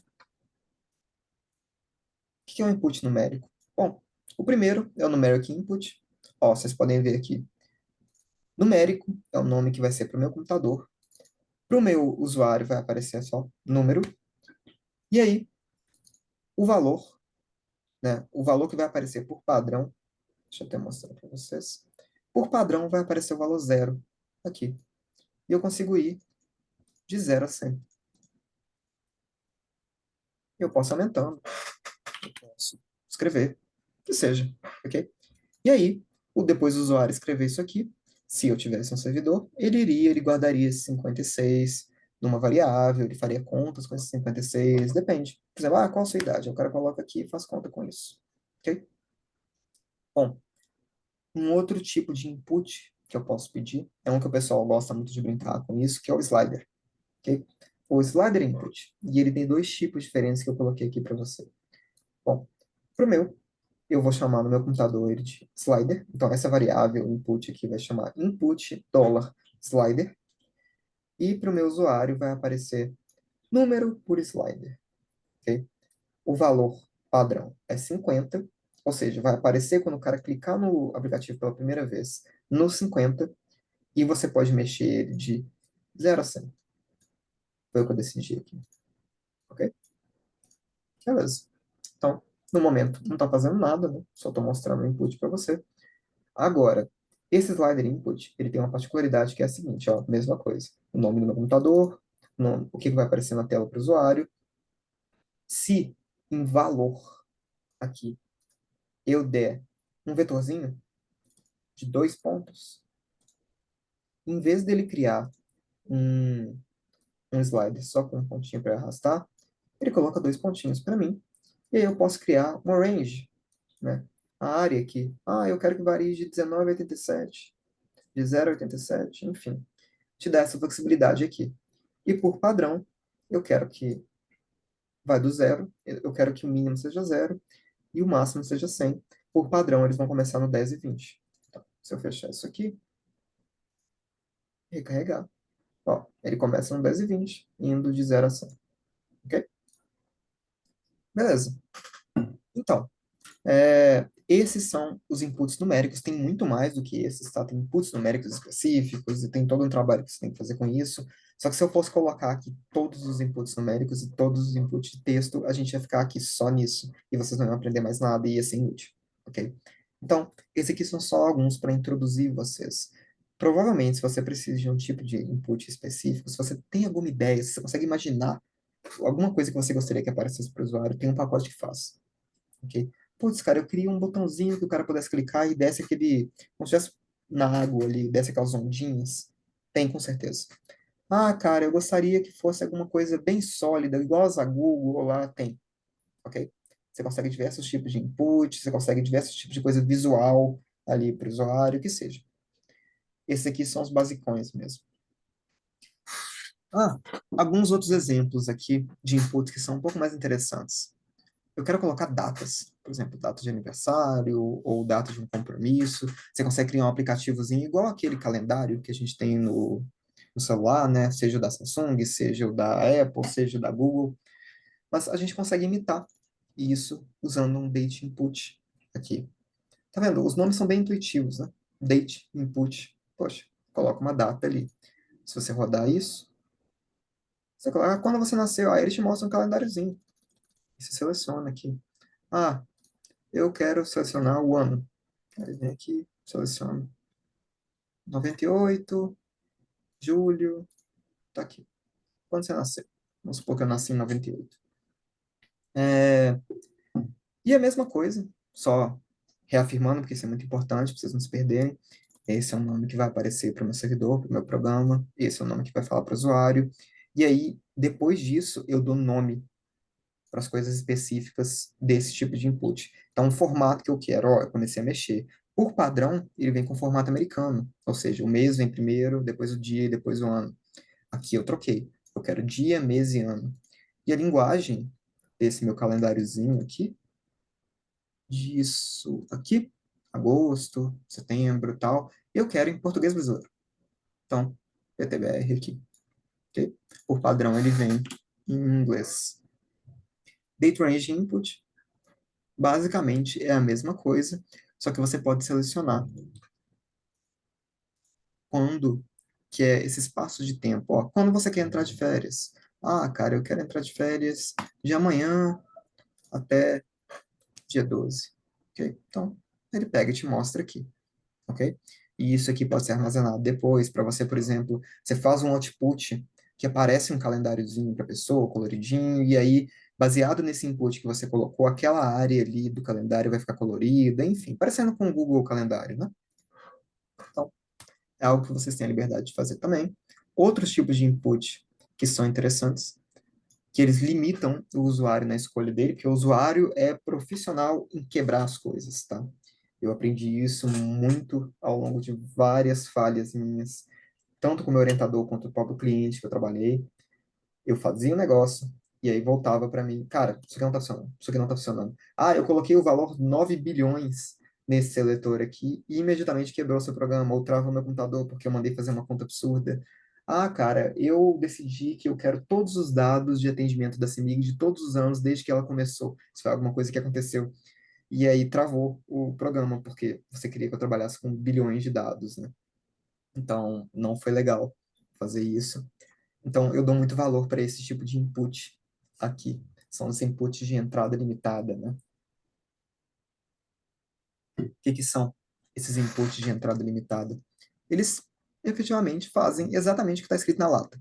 Eles limitam o usuário para ele não conseguir selecionar o que ele quiser. Eu mostrei um deles para vocês.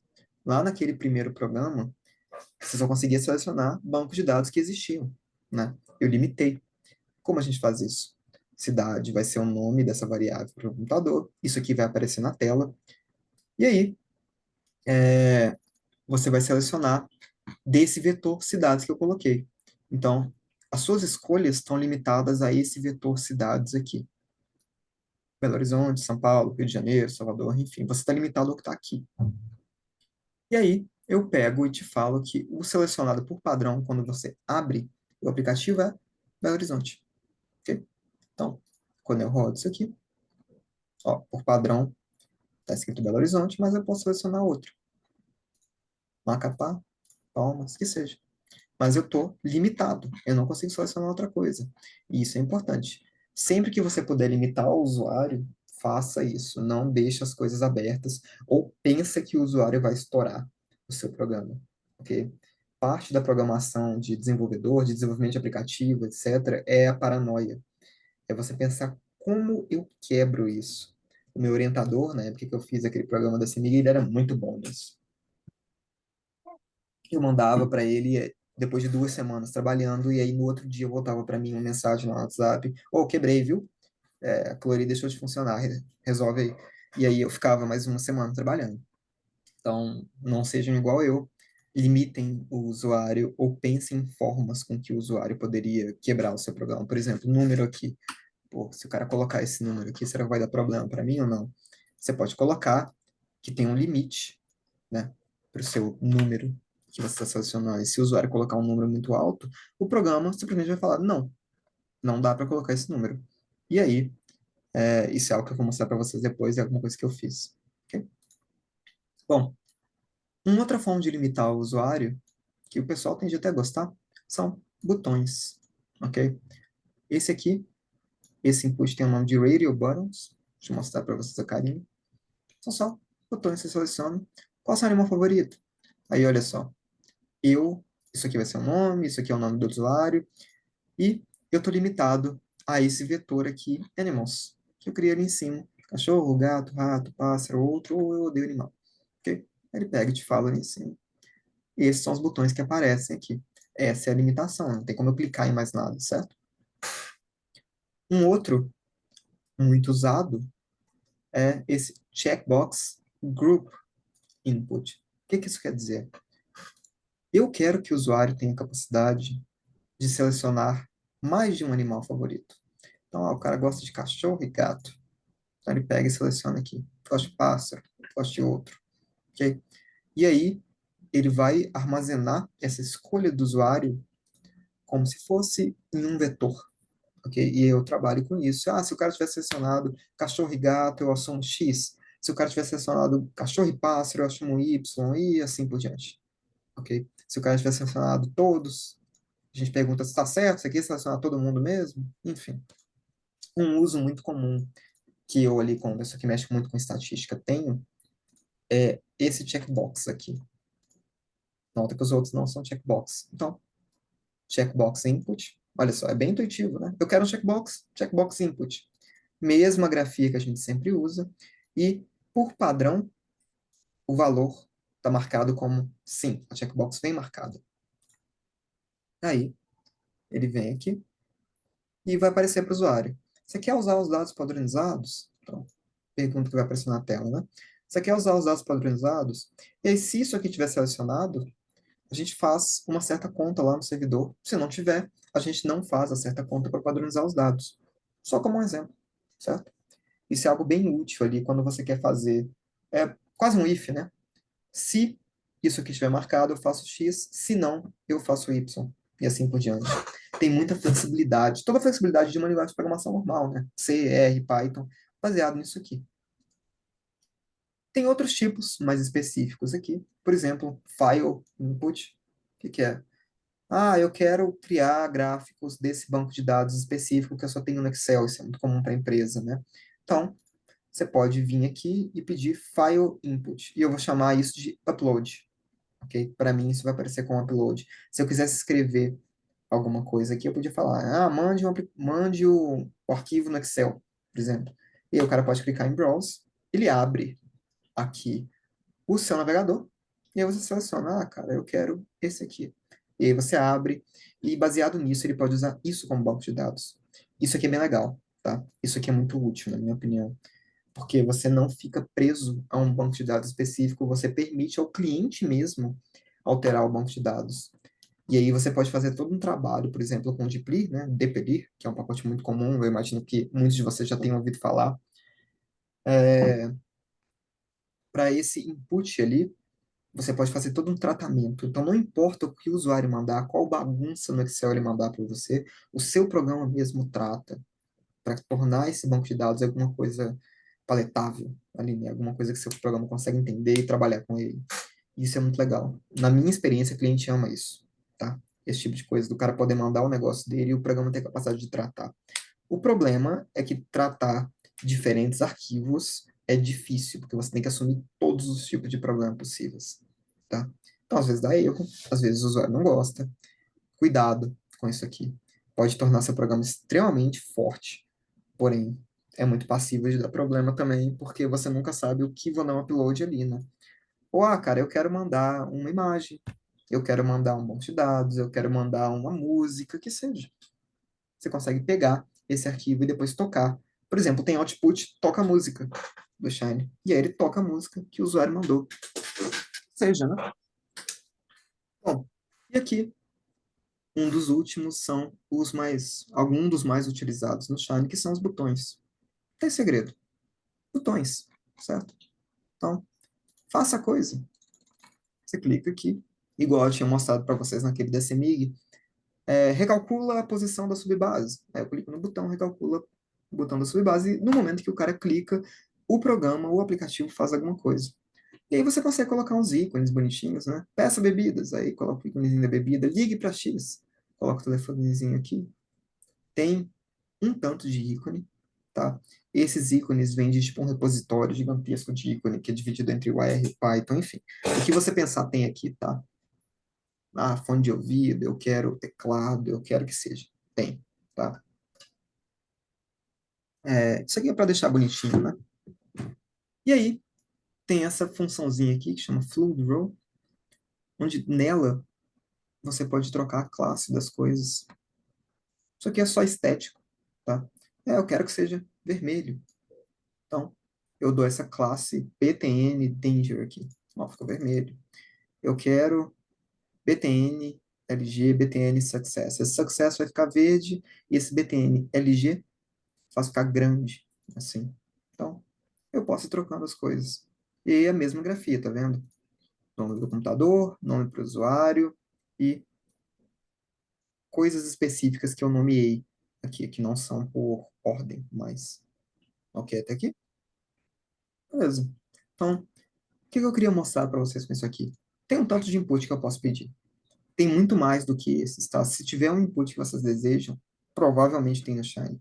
Tem input para, tipo, clica nesse botão que a gente vai abrir a sua câmera e tirar a sua foto. Clica nesse botão que a gente vai tocar uma música. Clica nesse botão para a gente receber não sei o que, não importa. Ok? Input de diagnóstico do computador. Tem. Enfim, tem vários tipos aqui. O que eu quero falar com isso para vocês? Vocês têm uma flexibilidade enorme para fazer o que vocês quiserem aqui. Pensa nas possibilidades disso, né? Dado que você sabe programar em R, você mexer, você faz o que você quiser. E, assim, é muito útil, tá? Isso aqui tudo é muito útil. Claro que no momento, tudo que a gente está colocando aqui não faz absolutamente nada, né? Por que que não faz nada?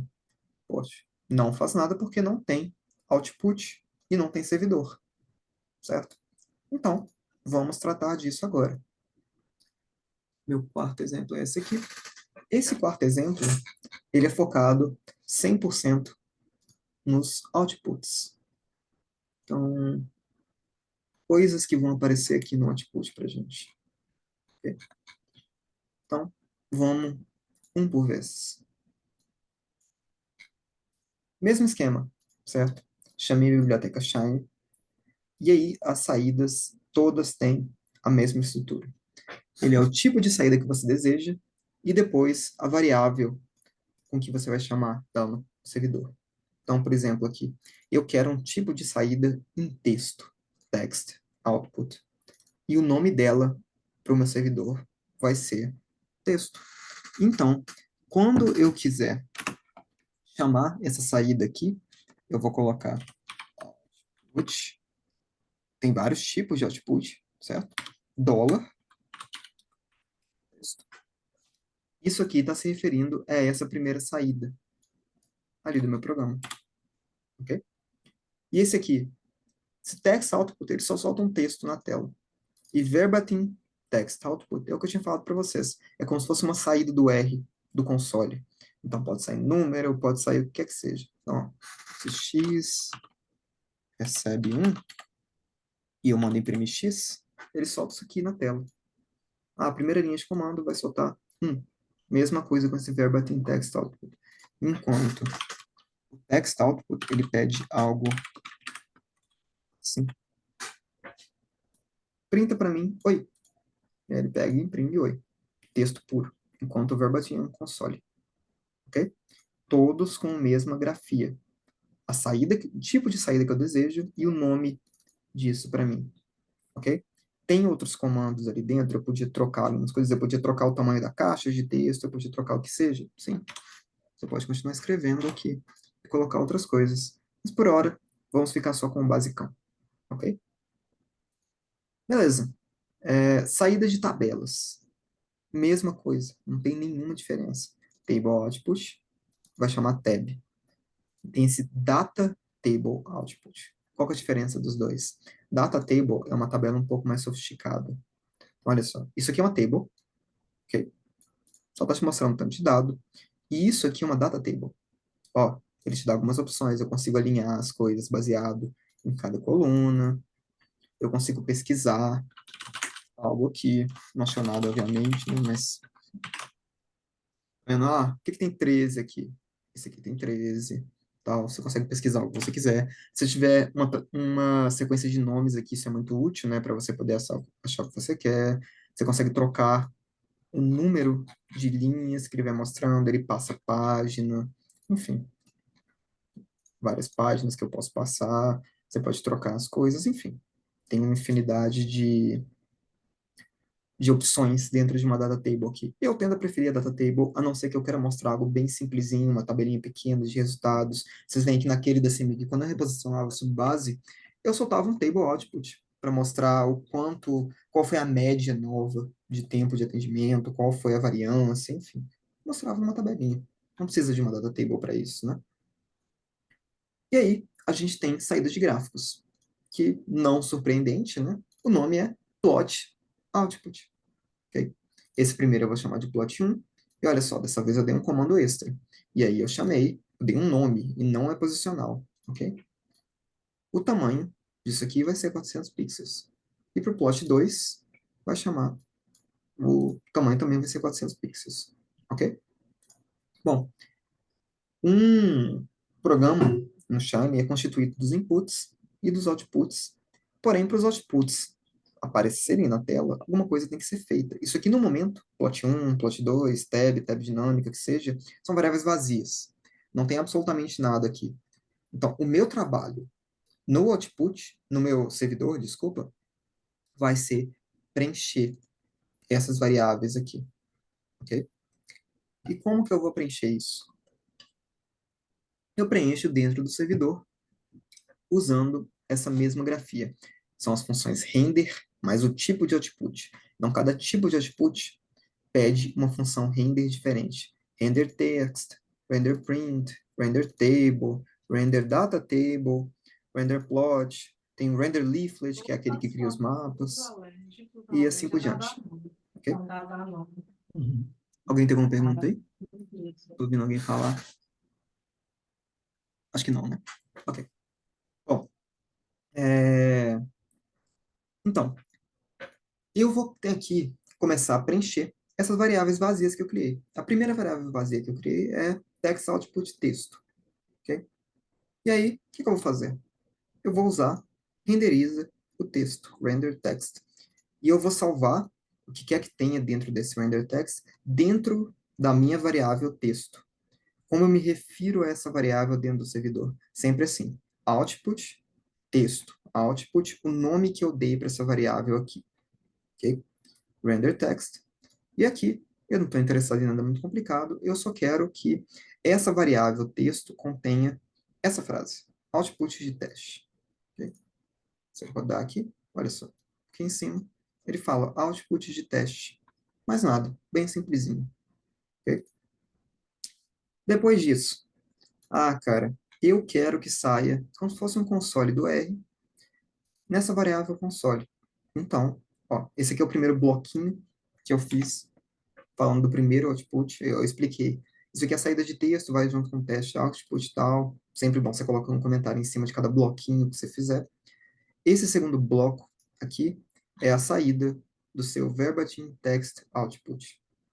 E aí, como é que você vai colocar ela? Output, todos são outputs, e dessa vez o nome que eu dei de console. E ele vai receber um render print, como se estivesse printando na tela, diferente de antes que era um render text. E o que eu quero printar na tela? Como se eu estivesse escrevendo no console do R. Se eu vim aqui no console do R e escrever sumário, ele pega e me fala, ó, o mínimo, sumário dos valores de 1 até 10. O menor valor é 1, a mediana é 5,50, média, máximo, enfim. Okay? Então, eu quero que você printe na tela, como se fosse no console do R, esse sumário. Quando eu rodo isso aqui, esse primeiro output vai ser o output de teste, o segundo é como se fosse um mini console do R me falando o que eu quero aqui. Esse verbatim text output é muito útil, na minha opinião, porque muitas vezes com resultados mais técnicos ali, tende a ser o que a gente deseja. Como se fosse uma impressão bem simples, para o cara ter uma noção do que está acontecendo. Não precisa ser nada fancy, nada muito complicado, nada pesado computacionalmente. Isso aqui é rápido, fácil de fazer. Ok? Como eu tinha falado para vocês, a gente decidiu que a próxima saída vai ser uma table output, que a gente chama de tab. Então, a output tab vai receber render table, dessa vez, e eu quero que você me dê só esse início desse banco de dados padrão do R, que é o empty cars. Ok? Rodando, ele pega e me dá só o inicinho desse banco de dados, empty cars aqui. Ok?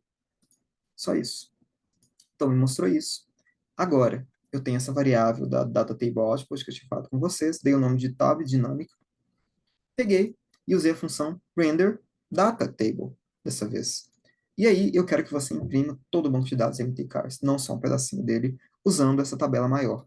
Porque data table a gente só usa para tabela maior, ok? A gente não usa para tabela muito pequenininha porque não faz sentido. Então, tem uma tabela grandona aqui, e aí eu tenho opções. Ah, me mostra 50 entradas, me mostra 100 entradas dela, eu acho que isso aqui pega até a tabela toda, pega a tabela toda, me mostra, ordena aqui por miles per gallon, né, que é a eficiência do carro de combustível, número de cilindros, que seja. Então você tem essas opções aqui. Simplesmente armazenei essa saída aqui do banco de dados todo em output, ok?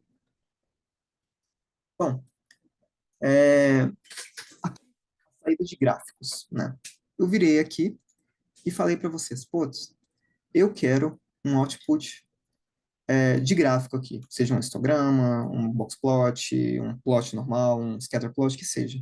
Eu vou chamar de plot 1 e eu quero que tenha um tamanho de 400 pixels, ok? Eu vou ter que armazenar alguma coisa nessa variável plot 1 para aparecer alguma coisa para o usuário, né?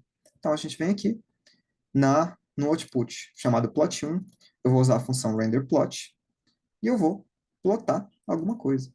Nesse caso aqui, eu quero plotar os valores de 1 a 5. Acho que eu posso até tirar isso aqui também. Bota os valores de 1 a 5 também. Aqui. Um scatterplot simples dos valores de 1 a 5. Sem grandes traumas. Aqui. Isso aqui também não precisa de res, né?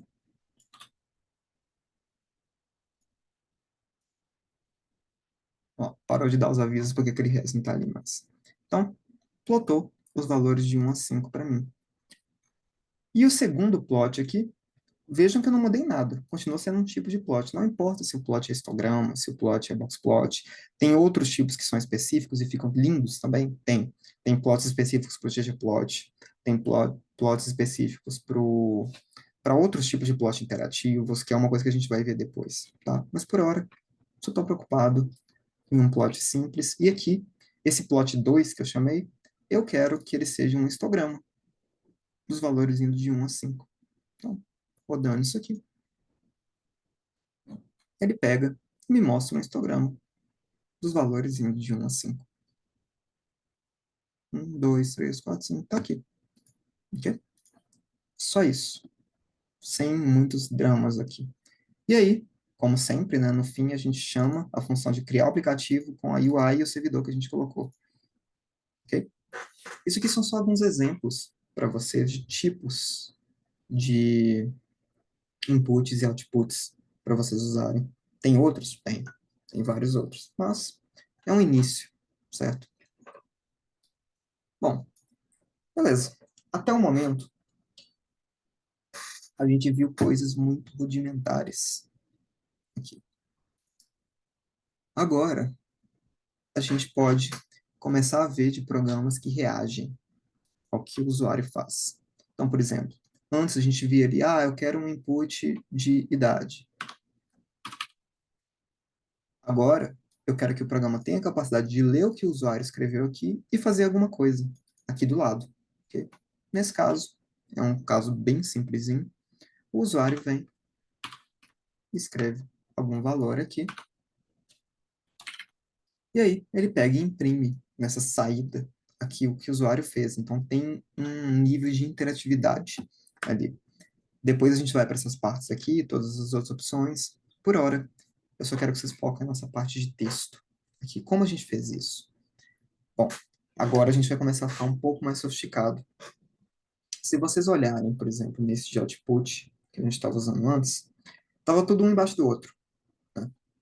Então, todos os outputs são embaixo do outro, tudo no meio da tela, um negócio de pesquisar aqui, uma bagunça, certo? Bom, isso aqui é inaceitável, né? Não dá para mostrar um usuário, alguma coisa assim.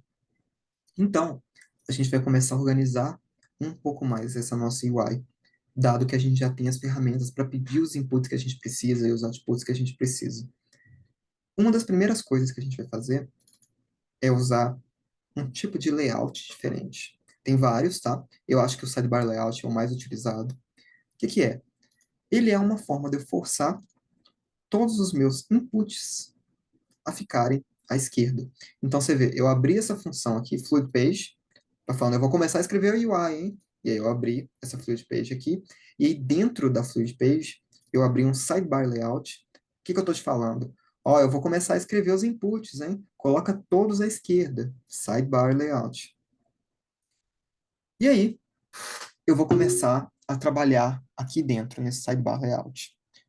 Bom, primeira coisa que eu tenho que fazer, a gente abre essa função Sidebar Panel, que é a função que vai criar esse painelzinho aqui, que vocês estão vendo no canto. Ok? Dentro do layout, o painel está sendo criado pela função Sidebar Panel. Eu abri, e aqui eu vou colocar todos os inputs que eu desejo que estejam nesse quadrado. Ok? Então, ó, se vocês olharem, quais inputs eu estou pedindo? Eu estou pedindo um input numérico, está aqui. Um input de slider, está aqui. Um input de numérico de novo. Outro input numérico. Mais um input numérico. E depois eu quero colocar mais algumas coisinhas que a gente vai ver em um segundo. Ok? Esse botão aqui, né? Mas vocês estão vendo aqui o botão também, né? Action Button. Então, se eu clico aqui, ele faz alguma coisa. Ok? Vocês vão ver aqui daqui a pouquinho. Beleza. Então, esse é o painel que tem os inputs, Sidebar Panel. Beleza. Mas tem mais coisa no aplicativo, né? Se esse painelzinho está à esquerda, isso aqui, as saídas têm que ficar à direita. Então, depois que eu termino o meu Sidebar Layout, o meu Sidebar Panel, desculpa, eu fecho ele, coloco uma vírgula, como se isso aqui fosse um grande input, que eu coloquei. Tudo isso aqui é um grande input, que tem várias coisas lá dentro. E eu sigo, dessa vez não com Sidebar Panel, mas com Name Panel, onde vai aparecer as principais coisas que o usuário me pediu, ok? Os outputs em si, né? E aqui eu vou começar a colocar os outputs, ok? Então, Main Panel, eu abro, e a gente vai usar essa funçãozinha Tab Set Panel, como se eu estivesse usando o Sidebar Panel aqui, Tab Set Panel aqui. E aí, a gente vai começar... Ah, não, antes de eu começar a falar disso. Esse Main Panel, na verdade, é o que equivale ao Sidebar Panel, ok? Eles são equivalentes. Isso aqui para o painel esquerdo, isso aqui para o painel central. Esse Tab Set Panel aqui, ele é especial. O que que ele é? Ele é uma outra função inerente do Shine, que vai fazer o quê? Vocês estão vendo nesse aplicativo que ele tem tabela, tem tabs aqui, como se fosse um navegador de vocês, né? Bom, para eu criar essas tabs aqui, eu uso uma funçãozinha do Shine que chama tabSetPanel. Então, o que que eu estou te falando? Eu criei aquele bloquinho de inputs à esquerda e no painel central, no painel principal que vai ter as saídas, eu quero que ele seja constituído de vários tabs, de vários pontinhos ali. Cada um vai conter alguma coisa. Essas tabs, eu chamei aqui, dei um nome, certo? Vai chamar de tabs. Um tipo, isso aqui é específico do comando, tabs também. Cada um vai ser uma aba em específico. E a selecionada vai ser a que eu dei o nome de tab inicial. Tab ini, aqui, ok? E aí, seguindo com esse conceito, seguindo com essa grafia que a gente está trabalhando aqui, eu vou usar tPanel. O que que é isso? O primeiro painelzinho aqui, o primeiro tab, esse que eu chamei de saída de idade, vai ter o nome, olha, notem que é a mesmíssima grafia que a gente já tinha usado. O nome dele para o meu computador vai ser tab inicial. O que que vai aparecer para o meu usuário vai ser saída da idade. Notem aqui, saída da idade. E nele vai conter algum tipo de output, ou alguma coisa que eu quiser. Qual output eu quero que saia? nesse primeiro painel aqui, que eu chamei de tab in, que vai aparecer para o usuário, saída da idade. Eu quero que saia um output desse verbatim text output, que é aquela saída do console do R que eu tinha falado para vocês. Então, eu vou criar essa variável, que chama count aqui, que vai ser uma variável do tipo verbatim text output. E, no momento, ela está vazia, ok? Da mesma forma, no segundo painel aqui que eu criei, ele vai se chamar para o meu computador tab hist de histograma, ele vai se chamar para o usuário saída do histograma, e ele vai receber o output chamado plot output, que eu dei o nome de histograma, ok? Hist, e vai ter um tamanho de 400 pixels.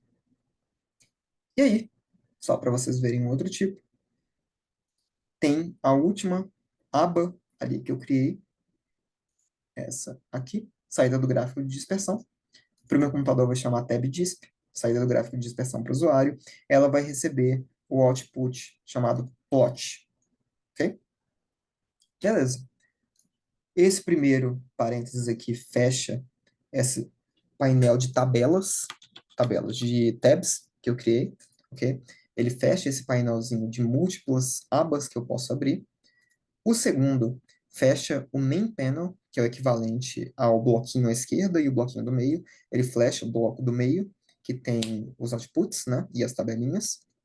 Esse aqui, o terceiro parênteses, ele fecha o sidebar layout, certo? Que é o tipo de layout geral que eu decidi, que é onde os inputs estão à esquerda e os outputs à direita. E por último, esse aqui fecha a float page, que é efetivamente a função da UI, ok? Alguma dúvida nessa parte inicial? Ótimo. Beleza. Então, criamos a nossa UI aqui. Tudo isso, ok? Feito a UI, a gente agora tem que criar um servidor, porque não adianta eu ter essa UI bonitinha aqui, com esses valorzinhos do lado e essas abas aqui, se isso aqui não faz nada, né? Então, a primeira coisa que eu quero que, não importa o que o usuário escrever aqui, ele pegue e escreva na tela, como se fosse um console. Você tem X anos, sendo X o valor que o usuário escreveu aqui. Isso é o nosso primeiro elemento de interatividade do Shine. Ou seja, o seu programa está reagindo ao usuário mexer em um input, né? Bom, primeira coisa que é importante de eu falar com vocês. Não tentem mexer nos inputs do usuário seco no servidor. O que é seco no servidor? Se eu tentar, por exemplo, pegar o input count, que é o primeiro input que o usuário colocou, o input da idade dele, aquele primeiro ponto que eu escrevi na tabela aqui, esse, e tentar alterar dentro do servidor, direto. Então, o input, chamado count, vai receber o número 10, em vez de receber o número que o usuário colocou. O que acontece? Ele dá um erro. Ó, não dá para modificar esse input do usuário porque você está seco no servidor, certo? Então, ele não muda nada. Isso aqui é uma coisa que você pode fazer só quando você está dentro de um certo ambiente no servidor. E qual que é o ambiente? Os bloquinhos que eu tinha falado para vocês. Então, ó, eu quero que o output, que eu chamei de count, então, tem um input chamado count, que o cara vai colocar, e tem um output chamado count, que vai estar na primeira aba, vai ser um verbatim text output. O verbatim text output pede por uma saída no estilo print, ok? Então, o output count vai receber um render print, e aí ele vai imprimir na tela. Você tem tantos anos. Tá aqui, certo? Se você for no programa em si, você vai ver que ele vai te falar exatamente isso. Ele vai imprimir como se fosse um servidor. O que é algo legal que você pode fazer? Você pode fazer com que um X receba isso aqui, certo? Então, até aqui funcionando. Deixa eu fechar isso aqui. Até aqui funcionando. X recebeu esse valor. E aí, eu quero imprimir vamos supor x mais 10 anos. Ou seja, eu posso brincar com o que quer que seja que o usuário tenha escrito aqui. Ele escreveu 50, porém, eu fiz contas com o que quer que seja o input do usuário ali, eu alterei esse valor de alguma forma, e aí eu mudei ele, certo? Ou eu posso trabalhar diretamente com o input do cara. Normalmente esse input é um seletor, uma opção, o que seja, ok? Então, esse aqui é um estilo de interação básico. Você vê que a gente se refere dentro do servidor, né, ao output, como output, dólar, e é o nome que a gente deu para o output, e a gente se refere ao input sempre dentro das funções render, tá? Mais para frente no curso eu vou mostrar que tem formas a gente alterar essas variáveis reativas que não estão dentro das funções render, só que dentro da função render eu sou livre para fazer o que eu quiser, ok? Eu mexo na função, eu estrago ela, não importa. Ok? X recebe esse valor, enfim. Beleza. Bom, esse é o primeiro output que a gente desejava. A gente queria um output chamado count, que era um verbatim text output que imprimia aquilo que a gente pediu. Essa era a primeira aba. Vamos começar a olhar para a segunda aba. A segunda aba fala, eu quero uma saída do estilo plot, que vai chamar hist, e vai ter um tamanho de 400 pixels. O nome que eu dei para essa aba é tab hist. Okay? Então, se eu for aqui no meu aplicativo, vai ter a saída do histograma, que é o nome que aparece para o usuário. Saída do histograma. Ok? E para o meu computador, eu vou chamar de tab hist. Bom, para sair alguma coisa aqui, eu preciso que essa variável hist, que é uma variável de output, receba alguma coisa. Okay? Então, eu vou fechar primeiro esse bloco aqui, que é o bloco da minha primeira impressão, da minha primeira aba. Então, bloco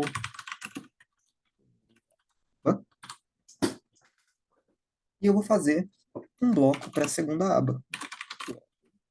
Segunda aba. Tá aqui. O que é, então? O output eu tinha chamado de hist lá em cima. O output hist vai receber um render plot, porque ele é um output do tipo plot. Okay? E aqui dentro, eu sou livre para fazer o que eu quiser. O que é importante é que tem que sair um plot aqui para bater com o render plot. Okay? Então, essa variável x vai receber R-norm, ou seja, a distribuição normal do R, com o tamanho, a quantidade de valores dessa distribuição, vai ser esse primeiro ponto aqui. Então, ó, se vocês olharem, nos tipos de input que eu desejo, esse primeiro valor, esse aqui, que é o penúltimo, né, valor que eu coloquei, eu chamei de num, e ele pergunta qual é o tamanho da amostra. O valor inicial é 100. Então, tá aqui. Qual é o tamanho da amostra? 50. Pronto, o usuário colocou. O que ele está fazendo? Ele está pegando os 50 que o usuário colocou nesse input, está vindo aqui e está pescando ele em formato de input e o nome que eu dei.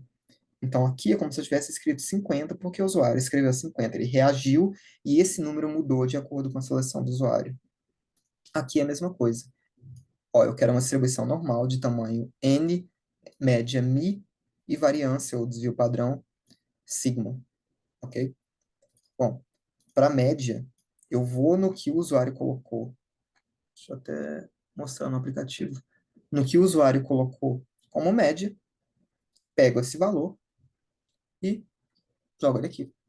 Input, a média que o usuário colocou. E a mesma coisa para o desvio. Então, o desvio é a raiz da variância, certo?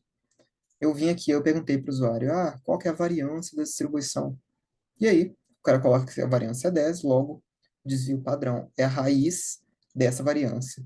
Pensa que esses input var, input média, input número, são os números que o usuário escolheu. Por que eu posso acessar esses valores assim, direto? Porque eu estou dentro da função render. E dentro da função render eu consigo acessar isso aqui o tanto que eu quiser. Ok? Beleza.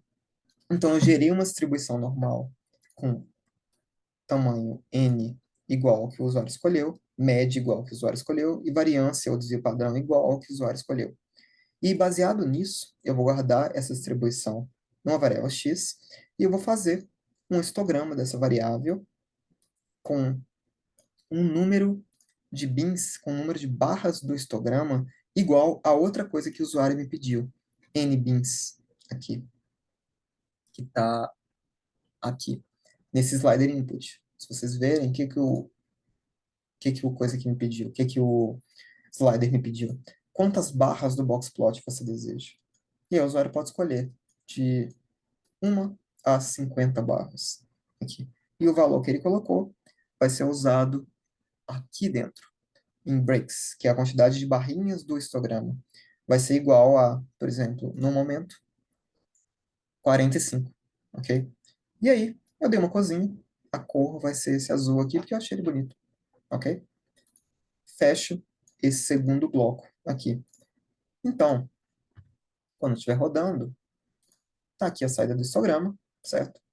Qual é a média da distribuição? Vamos colocar uma média 5. No momento que eu terminar de clicar, ele muda para 5. Qual é a média da distribuição? 8. Mudou para 8. 22. Mudou para 22. Enfim, ele está reagindo ao que eu coloquei aqui. Qual é a variância dessa distribuição? Putz, 100. 1000. Certo? Então, ele vai dividindo aqui. Qual é o tamanho dessa amostra, né? Putz, 500. Olha só. Conforme eu vou aumentando, antes era, vamos supor, 5. 5, fiz um histograma das 5, não parece nada, né? Ó, tem muitos barras aqui, eu posso ir alterando, certo? Vamos colocar pouquinha barra no momento. Então, só quero 3 barrinhas para uma amostra de tamanho 5, para uma amostra do tamanho 10, para uma amostra do tamanho 100. Posso ir colocando tanto que eu quiser, ok? Então, eu posso ir sempre alterando isso aqui. No momento eu tenho 25 barrinhas em 100 amostras que eu peguei dessa distribuição normal. A distribuição normal em si tem média 22 e variância 10. Eu quero uma média 0 e variância igual a 1. Então, como se fosse uma normal padronizada, né? Quero aumentar o tamanho da amostra para 1000. Cara, eu quero mudar a quantidade de barrinhas para menos barrinhas, mais barrinhas, que seja. Você tem essa liberdade de mexer o tanto que você quiser aqui, certo? Isso é muito legal para o usuário. Muita gente gosta de ficar brincando com isso aqui, mexendo, alterando o gráfico. E qual que é a vantagem disso? Vocês pensam que eu nunca pensei nesse gráfico que eu estou olhando nesse momento. Eu nunca vi esse gráfico na minha vida. Mas, se eu quiser salvar a imagem, copiar, enfim, tá aqui. O usuário pode criar o gráfico em vez de eu ter o trabalho de criar o gráfico para ele, certo? Faz o gráfico que você quiser, que aí você não precisa ficar me pedindo para criar gráfico para você o tempo inteiro, certo? Com a média, variância e tamanho de amostra que você desejar, ok? Essa é uma das maiores vantagens de poder fazer um programa interativo, mesmo que você não vá fazer uma consultoria, mesmo que seja. O usuário escolhe o que ele vai fazer ali dentro, ok? Então, esse foi o nosso segundo bloco. O nosso terceiro bloco tem só um pontinho de diferença que eu coloquei. Ele funciona do mesmo jeito, porém, o que ele depende? Se você olhar no aplicativo aqui, se eu clicar em saída do gráfico de dispersão, não acontece nada. Não tem nada aqui. Eu estou mexendo, não está mudando, certo? Putz, por quê? Né? Eu coloquei, inclusive, barras do boxplot, né? É barras do histograma, tá? Não tem como ter barra no boxplot. Depois eu mexo nisso. Porém, ele não está mostrando nada nesse momento. Mas olha só, tem um botão aqui. O botão foi gerado lá nos inputs, Action Button, ok? O nome dele para o meu computador vai ser botão plot e ele vai estar escrito faça um scatter plot. Se eu clicar nesse botão, ele pega e me faz um scatter plot com tamanho 10.000. Um scatter plot com tamanho 1.000, 100, que seja, ok? Então, como isso funciona, certo? O que está acontecendo ali dentro? Bom, a primeira coisa que a gente está fazendo é a gente está checando, antes de tudo, tá? Toda vez que a gente está trabalhando com um botão, a gente vai aprender sobre essa nova função, que é uma função que a gente usa direto, é a função que eu usei para identificar clique do usuário, enfim. É a função observe um evento. O que é isso? Essa função está constantemente assistindo o seu programa e olhando. Clicaram no botão? Não. Clicaram no botão? Não. Clicaram no botão? Não. Clicaram? Sim. Como é que eu defino isso? Se tiver um input nessa variável que eu defini, que vai ser o nome do botão, você correu um input aqui, como primeiro argumento, né, você vai fazer alguma coisa. E o que vai ser essa coisa que você vai fazer? Vai ser esse segundo argumento da função. Tudo isso aqui é o segundo argumento. O que você vai fazer nesse caso aqui? Bom, primeiro eu coloquei um check. Se o usuário colocar um número muito alto, querendo quebrar o programa, olha só, por paranoia. Se o usuário colocar um número muito alto, ou seja, se o input dele, desse número aqui é o tamanho da amostra, certo? Então, se o input, deixa eu me achar aqui de novo, aqui. Se o input número for maior do que, o que é isso aqui, 1 milhão? 100 mil, 10 mil, 100 mil, 1 milhão, você não vai fazer nada. Você vai fazer o seguinte, você vai mostrar uma notificação para o usuário falando, muito alto, não quebre o PC, ok? Então, rodando isso aqui, se eu pegar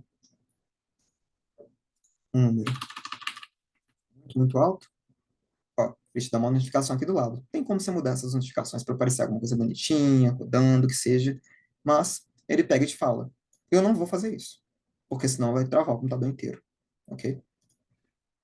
Então, dado que o usuário colocou um número menor do que 1 milhão, else, né? O que você vai fazer? Bom, a gente vai ter que criar um scatterplot, ok? Como a gente cria um scatterplot? Bom, output, plot, né? Que é o output que eu tinha disponibilizado aqui. Cadê ele aqui? O output que vai sair na terceira aba, que eu chamei de plot. Ele vai receber um render plot, igual ao do histograma lá em cima, e vai fazer alguma coisa. O que vai ser feito? Bom, aqui é só para mostrar para vocês. Eu criei uma coisinha de carregando. Vamos supor que o usuário coloca um valor muito alto, e aí o computador tem que pensar, ok?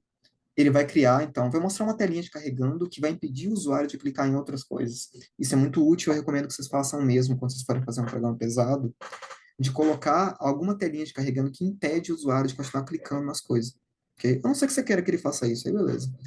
Por quê? Tem muito usuário que o cara manda fazer uma coisa pesada, e aí começa a carregar e tá fazendo, e aí o cara começa a clicar em um monte de outra coisa, e dá uma fila de coisas para o computador fazer, e o computador trava. Então, você tirar o poder do usuário para o cara não continuar clicando nas coisas é muito bom. Isso aqui só fica rodando uma bolinha, que aí impede o usuário de clicar no resto da tela, né? Para muitos usuários também, isso que eu vou mostrar em outras aulas, você pode colocar uma barrinha carregando, que ela vai aumentando. Isso aí é comprovado que faz as pessoas terem mais paciência, se o cara conseguir ver onde está o progresso, né? Ah, cara, tá em 20% agora, tá em 30%, tá em 50%, que seja. É sempre uma estimativa do tempo que vai demorar, né? Mas isso faz as pessoas ficarem mais pacientes. Então, mostra a telinha de carregando e vamos fazer alguma coisa. O que a gente vai fazer? A gente vai criar uma mesma coisa do histograma. Vamos criar uma distribuição normal com o tamanho, a quantidade de amostras ali dessa distribuição, o N, vai ser o valor que o usuário escolheu, o input, o número de amostras, a média dessa distribuição normal vai ser o valor que o usuário escreveu ali como média, e a variância, e o desvio padrão, né, como a raiz da variância que o usuário colocou aqui. E aí plota o x para mim. E aí depois que você plotar o x para mim, você tira a telinha de carregando, ok? Então, se eu abrir isso aqui, vamos colocar só 100. Faz o scatterplot. Tá aí o scatterplot. Faz mais. Tá aí. Você vê que a barrinha que aparece a telinha carregando por um instante, né? Porque é muito rápido. Mas, se eu for aumentando, ó, a barrinha de carregando. Tá vendo? Ó, fica um tempão ali, rodando e tal. Ele faz, tá? E enquanto ele tá fazendo, eu não consigo clicar em nada. Ó, fez. Agora eu consigo voltar a clicar. Coloquei ali, né? 1 milhão de dados, então é claro que vai ficar abarrotado de coisa, mas o importante é que eu não consegui interagir com mais nada enquanto eu estava fazendo isso. Então, dividindo aqui, colocar só 1.000, e aí eu posso alterar, por exemplo, a média, posso alterar a variância, certo? Vocês veem aqui que as escalas mudam, que os dados mudam, enfim, ok? Beleza, gente. Então, isso aqui é um programa muito basicão, mas vocês podem ver que já tem uma utilidade, né? Já é bem legal. Poxa, faz um histogramazinho, o histograma reage, você pode mudar a média do histograma, você pode trocar a variância, ó, você colocar uma variância grandona, ele fica todo esticadão, indo de valor negativo até 400, indo de menos 500 até mais 500, que seja. E aí você consegue ver como as coisas reagem, invariavelmente. Ó, isso aqui é legal, né? Mesmo com uma variância gigantesca, continua sendo normal. Porém, estica bastante, né? Isso aqui é um dos programas mais básicos que a gente tem, ok? É um início do Shine, é uma primeira introdução. A ideia dessa aula era justamente ser uma primeira introdução, tá? Nas próximas aulas ali, eu quero mostrar. Eu vou começar a próxima aula já dando um exercício pequenininho para vocês já verem o que, que aconteceu. Eu vou mandar esses 5 primeiros programas para vocês poderem dar uma olhada, para vocês entenderem. Isso só semana que vem, né? E aí depois eu vou mostrar um aplicativo que faz cluster, que é bem legal para vocês, ó, só para vocês darem um sneak peek aqui. Então, ele mostra um banco de dados aqui, aí você pode clicar aqui em dividir clusters, ele usa aquele método que chama KNN, né? K-Nearest Neighbor, para dividir em tipo de cluster. Esse aqui são todos o cluster 1, esse aqui o 2, esse aqui o 3, enfim. Aí você consegue ver mostra um histograma para mim, mostra um boxplot dos dados, que seja. Você consegue mexer nisso aqui, variar. Eu quero ver os valores padronizados. Aí ele padroniza aqui. Eu quero que você use os valores padronizados para dividir em cluster. Quero ver um histograma dos valores padronizados. Ó. Histograma de valor padronizado fica estranho, né? Porque tem valor negativo, que seja. Ok? Mas tem ainda umas coisas que a gente pode ir evoluindo. A ideia do curso todo não é colocar uma bomba difícil de entender de muita coisa do Shine, porque isso é uma coisa que vai vir da necessidade, da sua necessidade, né?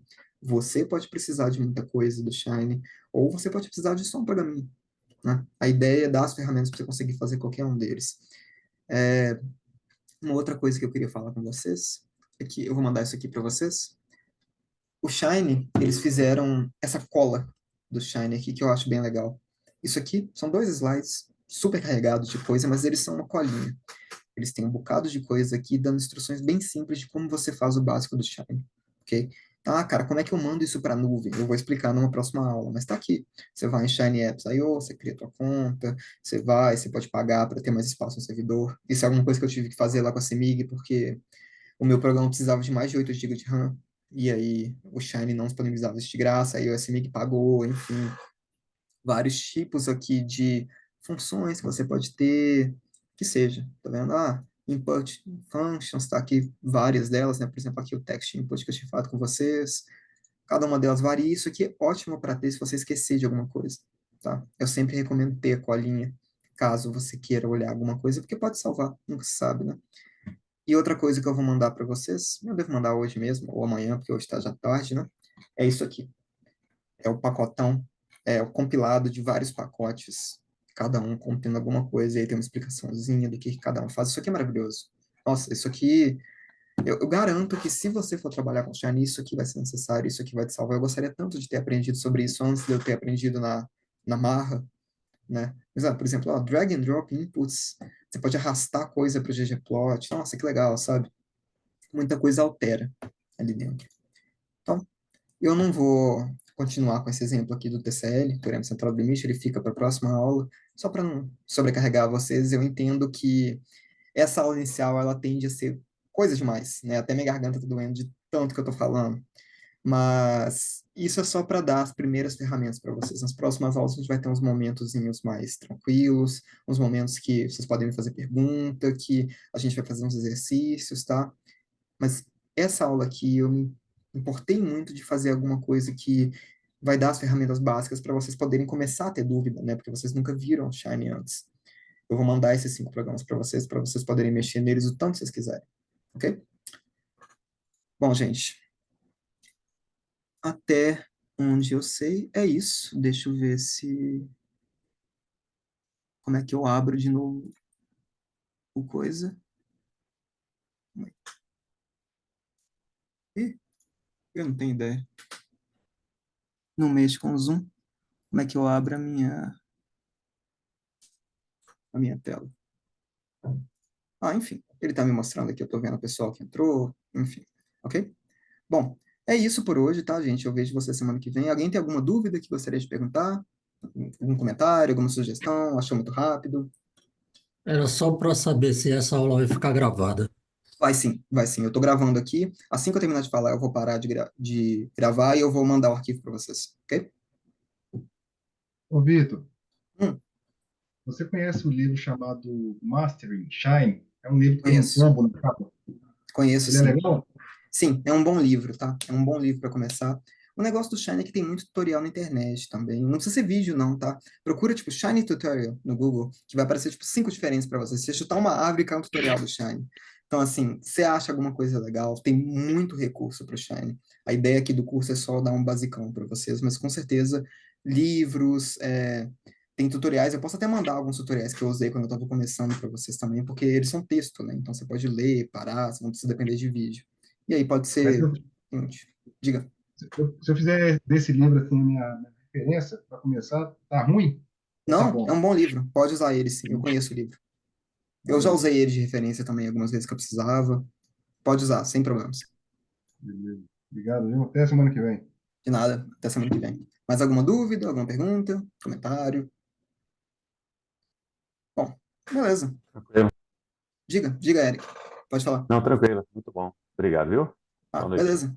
Obrigadão, gente. Então, foi um prazer receber vocês aqui. Um prazer também o pessoal que está assistindo o vídeo. Muito obrigado. E até semana que vem. Vejo vocês lá. Tchau, tchau.